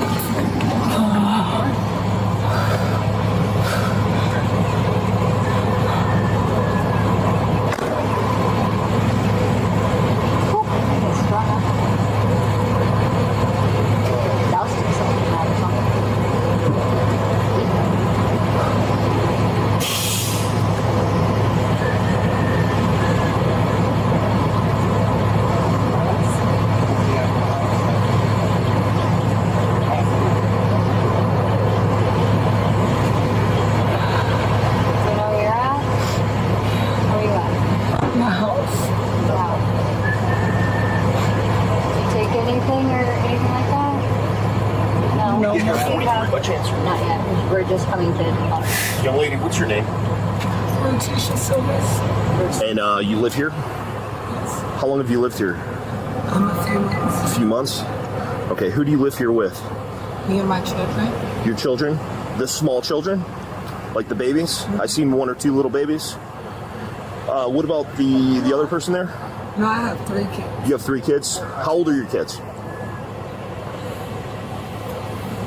How old are they? 9, 3, and 4. 4? Okay. Rotesha tells the officer she has 3 kids under the age of 10, but fails to mention her 18-year-old daughter, who was found on the kitchen floor. Keep this in mind for later. Hey, by the way, what do the body cams that we cover prove? Maybe that the world is unpredictable. And I'll tell you what, with that in mind, having a great lawyer matters. And that is where our great partner and sponsor, Morgan & Morgan, comes in. This is a firm with over 1,000 attorneys. You know why they have so many? Because they win a lot. In the past few months, Morgan & Morgan secured a $9.3 million verdict for a car crash victim in Florida, a $5.6 million verdict for another car accident victim in Atlanta, and not to mention $1.8 million in Kentucky after insurance offered them a mere $5,000 in that case. And even if you think your case isn't worth millions of dollars, why not start a claim and fight for what you deserve? Morgan & Morgan makes it so simple. You can start a claim from your phone in just 8 clicks. So if you're injured, you can easily start a claim at forthepeople.com/LC bodycam channel, or click the link in the description and pinned in the comments. So who's here today with you? Me and my 3 kids. You and your 3 kids? Okay. The 3 and 4-year-old, were they upstairs? Okay. And then where's your 9-year-old? They're all upstairs. They're all upstairs? We were all up there. Okay. We just got up and I was going to give them a bath. Who's in the kitchen?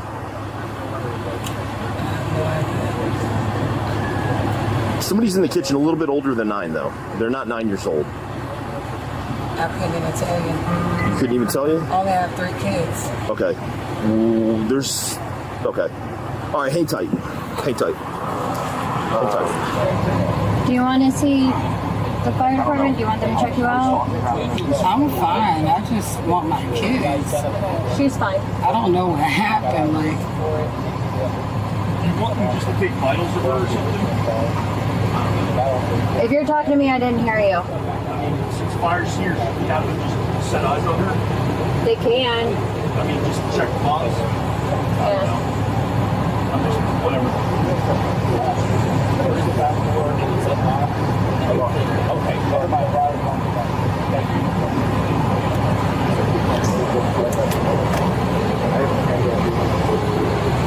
And you feel like alright?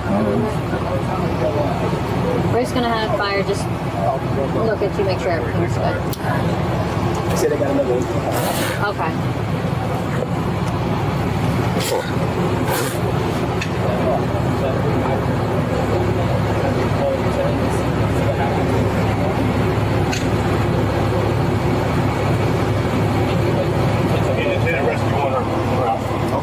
Thank you.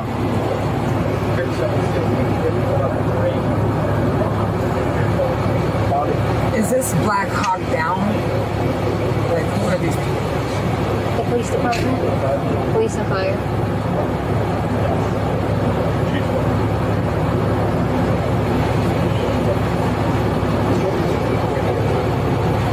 Are you able to sit back? Look at you.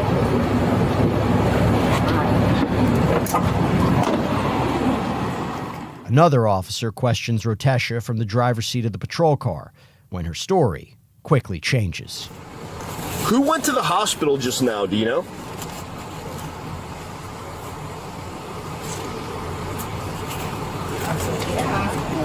Who was that? Oh, you have 4 kids? Okay, what was that daughter's name? Now, Rotesha tells the officer she has 4 kids and identifies Natavia as her eldest daughter, when she previously claimed to have, quote, no idea who was in her kitchen. I'll actually leave her. If she doesn't want it, she won't. We're good. I'm fine. Are y'all okay? Why are y'all here? What's that? If you could just look at her and make sure she's You don't want us to good, check you out? No, I'm fine. I got the influence or anything. Everything's fine.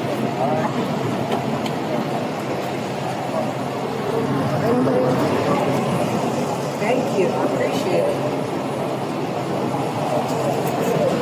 Somebody else come here.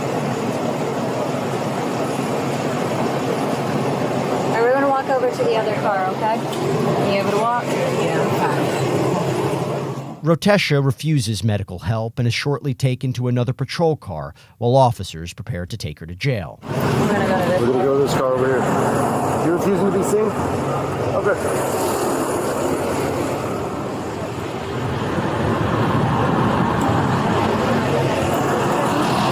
yeah, they can see one.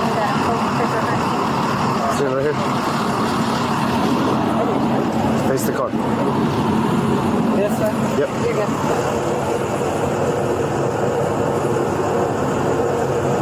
Lift your hands up just a little bit. Turn to the back pocket.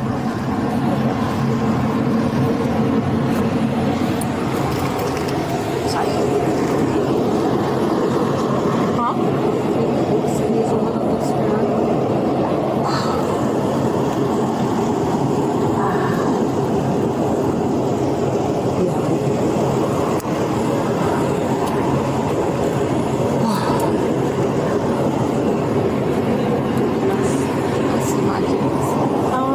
Not yet. They're, I think so.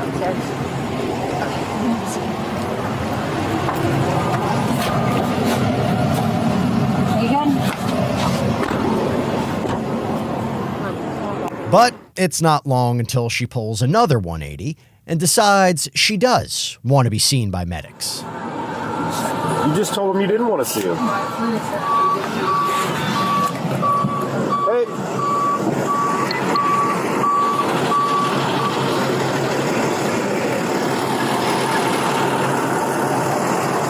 Now she wants to see you guys.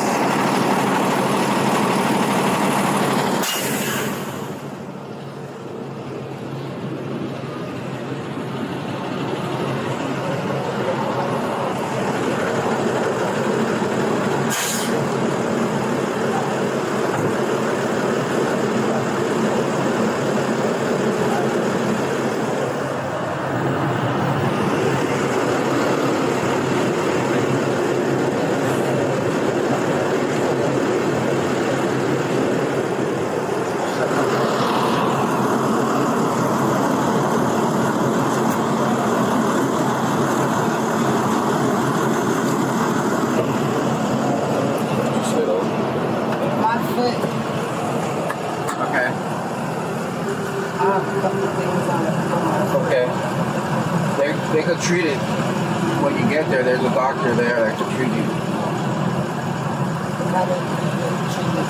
Well, we can't treat it.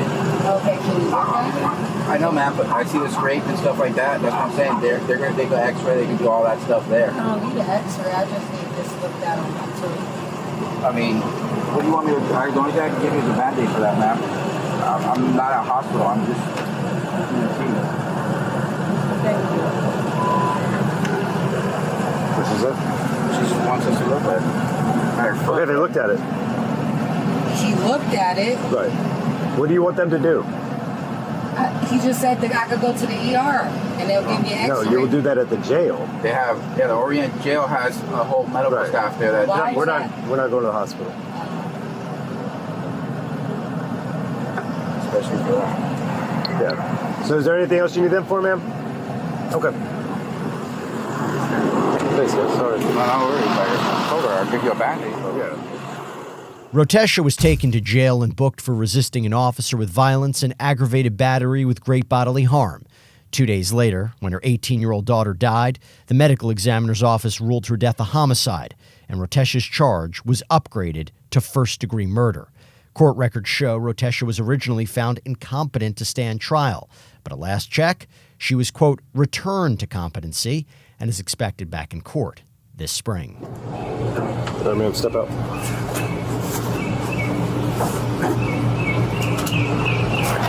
I'm going to go right there to that door over there. Right here. It's just after midnight in Brevard County, Florida, where police respond to a home after a teenager called 911, reporting a burglary in progress. Hello. How you doing? We're 1012. What's going on? Okay. Why is there blood on the floor? Because they're... Huh? What? You okay? Are you okay? Are you bleeding? No. Who's bleeding? Police identify their caller and soon-to-be suspect as 16-year-old Julia Egler, a resident of the home that the teen allegedly told police had been broken into by an intruder. Come outside. Come outside. Come outside. What is going on?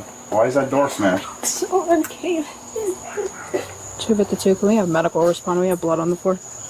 Who's bleeding? Where's your mom? Stay here. Stay here. Hey. I got. Give us 1033. Somebody stay out here with her. Kevin, you got it? Yeah. Let's have a seat right here. You ready? Yep. You got doors to the right. Inside, police find a broken sliding glass door and the bodies of Julia's mother, 38-year-old Kelly McCollum, and 22-year-old Matthew Shanerock, Kelly's boyfriend. Police said both victims appeared to have suffered multiple gunshot wounds, but during the 911 call that officials said lasted more than 9 minutes, Julia reportedly made no mention of Kelly or Matthew even being present at the home. Investigators quickly ruled the scene a double homicide and began talking to their only witness. Yep. Just have a seat right here. Ready? Doors to the right. You okay? I don't know. I mean, physically, I guess, but...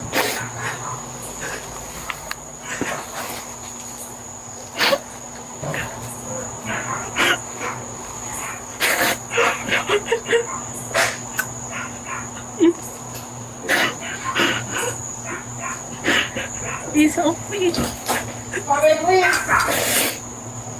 if I had just grabbed the phone? Huh? I had just grabbed the phone. If you just grab the phone in time? Okay, who do you live here with, hon? Your mom, are you okay? Are you injured at all? Physically, no. No? Okay. Who else lives here? Just your mom? Her boyfriend was around a lot. Her boyfriend? What's his name? Oh, Matthew. Matthew? Mm-hmm. Was there any arguments or anything tonight? Between who? Me and my mom used to argue a lot. Do you have a I should have told her I loved her. Go and get it started. I should have told her I loved That will her. help you. Okay. Hey, it's okay. I'll never get to. It's okay. I'm so sorry. I'm so sorry. It's okay. Please forgive me. I'm sorry. It's fine so much. It's not a very manly thing to do. Don't apologize for having feelings. It's okay.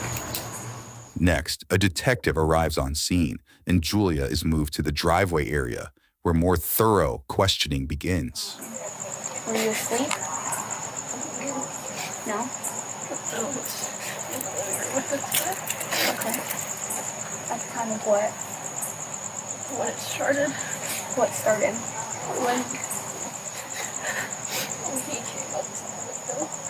Matthew came up to the window? No, I don't know who it was. You don't know who it was? Okay. This front window right here? No, it was in glass sliding doors or back door. It was. You can go up to that. Where was your mom at? Her and her boyfriend were out. They were buying. Food. I heard that. Okay. Was this like a couple minutes ago? No, it was like hours ago. Like a couple hours ago? Mm-hmm. Okay. So, did you call your mom and tell her? I couldn't call anyone because I didn't have time to grab the phone. I ran into the room and there was a hammer by the back. He used that to smash the back door, and I don't think he knew that it was unlocked, but that's why I was in such a rush to get the dogs to my room, because I knew that he could just open the door and come in. Okay, so this guy smashed the back window while you're inside. And did you call 911? I didn't have the phone. Okay. I couldn't do anything. Okay. So you should stay in your room. Okay. I was so scared. I couldn't take myself off there. I couldn't do anything. Julia tells a detective that an unknown man had smashed a sliding glass door, seen here, at the back of the home, while her mom was out with Matthew, before she says she retreated to her room with the family's dogs in tow. What was loud? It was so quiet. The silence. I heard. What was loud? Like yelling? No, I think I heard gunshots. Now, Julia describes hearing suspected gunshots before telling investigators she cowered in her room for hours before finally emerging. Okay. When I heard those, I knew someone had died. I can feel it, you know? I don't know if that sounds stupid, but I just... Who killed them? I don't know. I don't know who he was.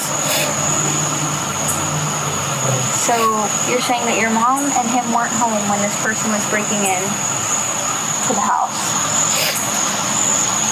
Did you hear your mom and her boyfriend come home? I think so. I was in my room. I couldn't do anything but listen.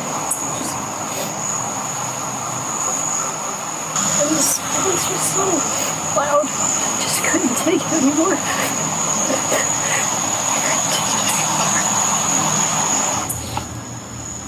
Okay. Was he white, black? I didn't really look. It might have been black, because I don't know if I had to guess, maybe. Julia describes the alleged suspect to the detective, but further questioning soon leaves investigators suspicious of the teen. Let's continue. Is there guns inside the home? There was. There was? Where did it go? I don't know. How do you know it's not there anymore? I don't know. So whoever broke in came and took the guy? I think so, yeah. I mean, I didn't see it happen, but could have stopped him. Yeah. What happened to your hand? Oh, that's an old scar. An old scar? How'd you get that? I think one day, I was coming home from just going out on a walk or going somewhere, and I broke the window to get in because the door was locked and Mom wasn't home. Oh, okay. You guys are having conversations, but you said it was light out when someone started breaking into the house. But these text conversations are happening at 9:15 p.m.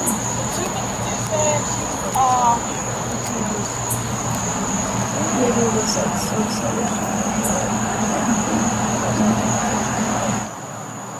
Did you check to see if she had a pulse or anything like that? I didn't touch her, so no, I didn't hear her breathing, and there was a big pool of blood, so I just assumed it was. So you just what? Assumed, I guess. Okay. Is that, you did the same thing with Matthew? Assumed? They were all bloody. I didn't want to get blood all over my hands, I guess. Yeah. I didn't want. I don't know, I just felt like if I did anything, it would make it worse. You mentioned to me earlier how the glass had been broken. How did you know that? How did you know it was used? I saw that when I looked out there, I saw that thing was moved from where it originally was, so I assumed that the hammer wasn't where it originally was because it was like propped up against the house. And then it wasn't in the same spot. So this is just me assuming that's what he used. I mean, for all I know, he could have kicked it in. I don't know. Julia makes several assumptions about the scene before the detective asks if she has any idea who could have done this. A while ago, my mom said that, just remember when I told you that her boyfriend used to live over there, and that's who lives over there is Matthew's and stuff. Okay. My mom told me once that they were really into like drugs and stuff. I don't know if it was someone who had some kind of like grudge and came after them, or because I don't know, they didn't really seem like they. But this is just me like thinking out loud. Yeah, but they didn't really seem like they wanted me in particular. it was like, because if you think about it, cause I know that there was some dogs and stuff barking, and you don't want to go into a room with a pit bull in it. That's obviously a dumb thing to do. Right. Like, if you think about it, a pit bull you don't know. You don't know if it's, pit bulls, their reputation, whatever, but I don't know. It's just me thinking, like really racking my brain about it, but I genuinely don't know. It's just speculation, I guess. Next, the detective heads inside and gets a look at the crime scene before sharing her perspective with an officer. Are you just talking or you're asking a question? No, I'm talking. So let me know if she covers anything. No, but don't ask me questions. I'm pretty sure she can. I searched her. When I asked to let them know. Okay, good. She's gonna go back to the station. Huh? She's gonna go back to the station. And she immediately talking in past tense. Back with Julia, one officer sits with the teen while waiting on transport to the police station. It's like another bad dream, but I can't wake up. I can't even begin to imagine. I'm sorry. When I wake up tomorrow, my mom's to say, "Good morning, honey. Did you sleep?"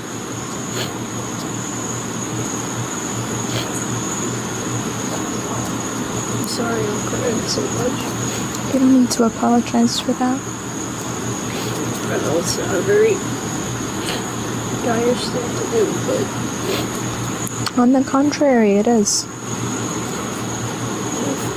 thought it doesn't make any sense to you that it's trans, so that's why I'm saying stuff like that, I guess. Of course it makes sense to me.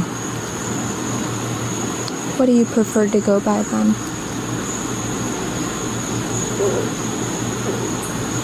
I was talking to my mom about it, and she said if you had been born a boy by birth, I would have named you Jasper.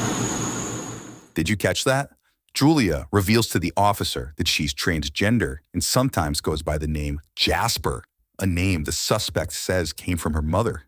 Keep this in mind for later. I'm going to jail. Why would you go to jail? I can't put me anywhere else. It's not what happens. Next, Julia is transported to the police station, where she sits with officers while awaiting the detective's arrival. Wow, what a night. It's been busy. Sorry to kind of like add more to your plate. Why are you apologizing? I don't know. Well, I get that a lot. I guess I just have a habit of doing it. Yeah. Oh no, wait, did you hit the lady over there on Malibu earlier? That's where I was at, when you got hit by a car. Was it you? Okay. You apologized, so I figured I'd ask. Oh, sorry, I did it. You and your Honda Civic. I thought I saw a Honda Civic in the area. Yeah, me and my Honda Civic hit an old lady. Mm-hmm. And then Spoiler and everything. didn't even stop to check if she was fine. Yeah, I did that. Wait, it was you? Yeah, it was. Yeah, I'm the criminal here. Hours pass until Julia is given a new set of clothes and seated in an interrogation room where detectives want to know about the disagreement between Julia and her mother that she mentioned earlier. Fair. What is it that you're doing or that she's doing that's not fair to you? Well, me and her would have a lot of arguments about things, especially over like me being trans. So she'd be like, "Okay, you're not a real boy," and blah blah blah, and all the whole spiel of transphobic stuff. Okay. But She doesn't approve of your lifestyle. She doesn't approve of that. Would you say that she was like trying to kind of meet me in the middle, but it wasn't really working all that well all the time. She would try to call me child instead of, because it's more like gender neutral rather than kind of meeting in the middle, I guess. Okay. Is she misgendering you? Yeah. So when you guys are arguing, is she intentionally, calling you she, or not using the appropriate pronouns, or not referring to you as Jasper and referring to you as Julia? Julia tells detectives Kelly was unsupportive of her lifestyle and that it sparked many arguments. Next, detectives asked the suspect about her relationship with Matthew, who was 16 years younger than Kelly, according to a police report. He's just a couple years older than you, right? Yeah. How do you feel about that? No, I didn't like it. I mean, I don't really support their relationships, the thing, so I think that's the only kind of like tension that there was between us, because it would always be kind of awkward when it was just me and him in the house, because we wouldn't say shit to each other. Yeah. Because it's kind of like, I don't really want you here, and it was kind of obvious because I didn't support the relationship at all. Now, detectives hit on another point of contention in the family, that Julia did not approve of her mother's relationship with the 22-year-old. Moments later, detectives get back to questioning Julia about her version of events. So they leave around 7. And what are you doing in the house? Just being on the couch, trying to relax, having my Switch. What game were you playing?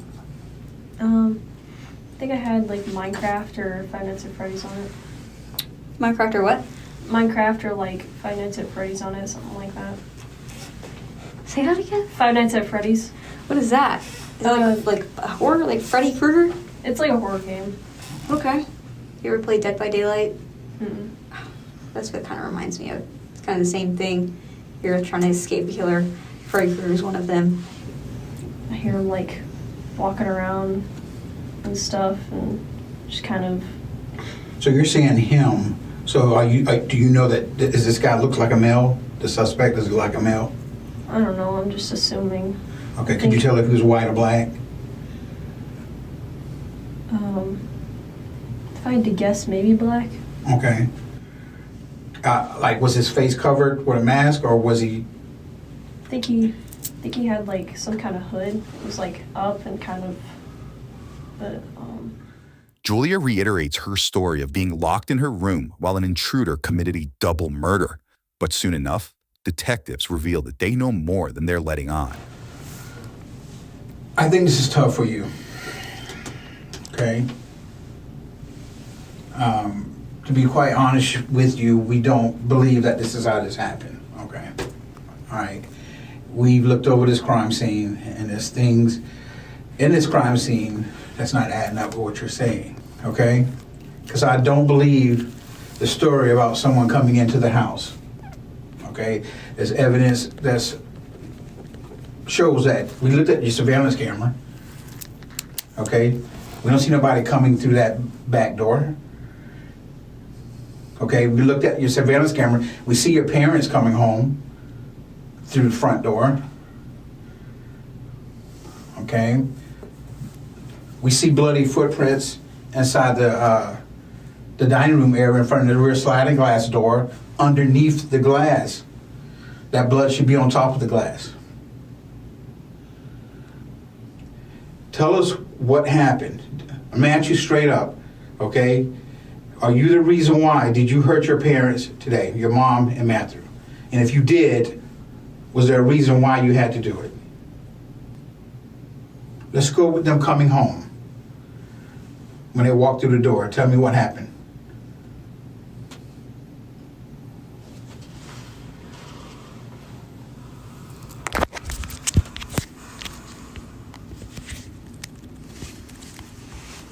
theoretically speaking, let's say what you're saying, that it was, theoretically speaking, let's say that it was me, right?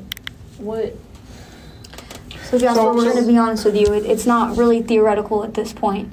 Everything he just stated to you is telling us that something happened that you're not telling us, right? So you're basically saying that I'm the culprit. We're not saying that at all.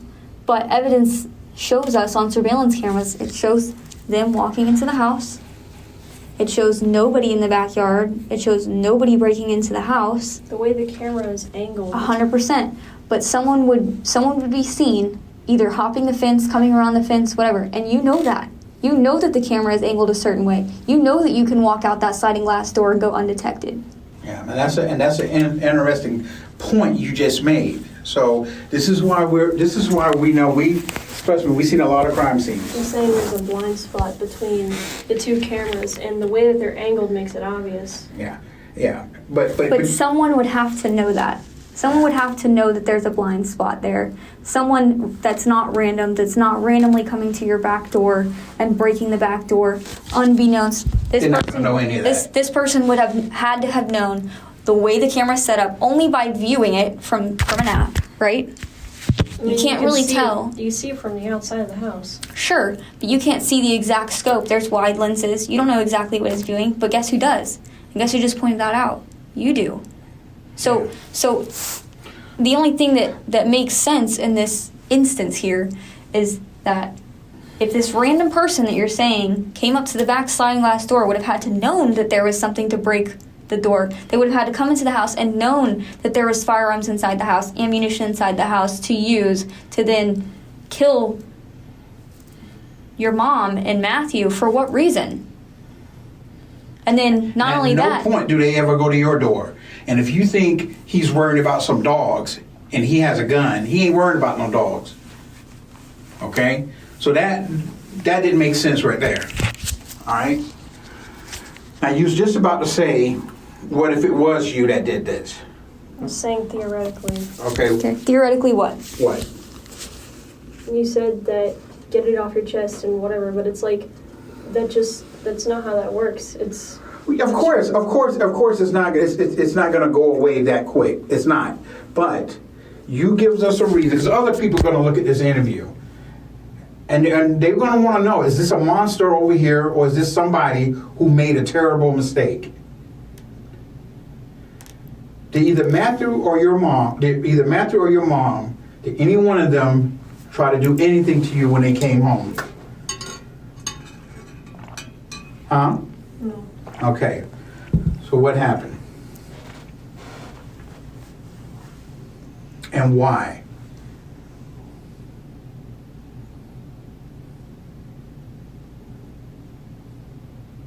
Where are you at in the house when they get home? Because we know you were not in your bedroom. I don't understand how you can say that, how you know I'm not in my bedroom. How would you know that? So your bedroom door was closed, correct? At the time that this incident took place. The way that the blood spatter is projecting suggests that maybe that wasn't the exact case. It could have been closed, but maybe not all the way. Like you're saying, it was locked. Well, I mean, I couldn't lock it. The lock is reversed on the door handle. Okay. You made a comment earlier about silence being really loud. It's happening right now. And even though you're not saying it with your mouth, your silence is saying it is loud. Does that make sense? Did you shoot your parents, your mom and Matthew?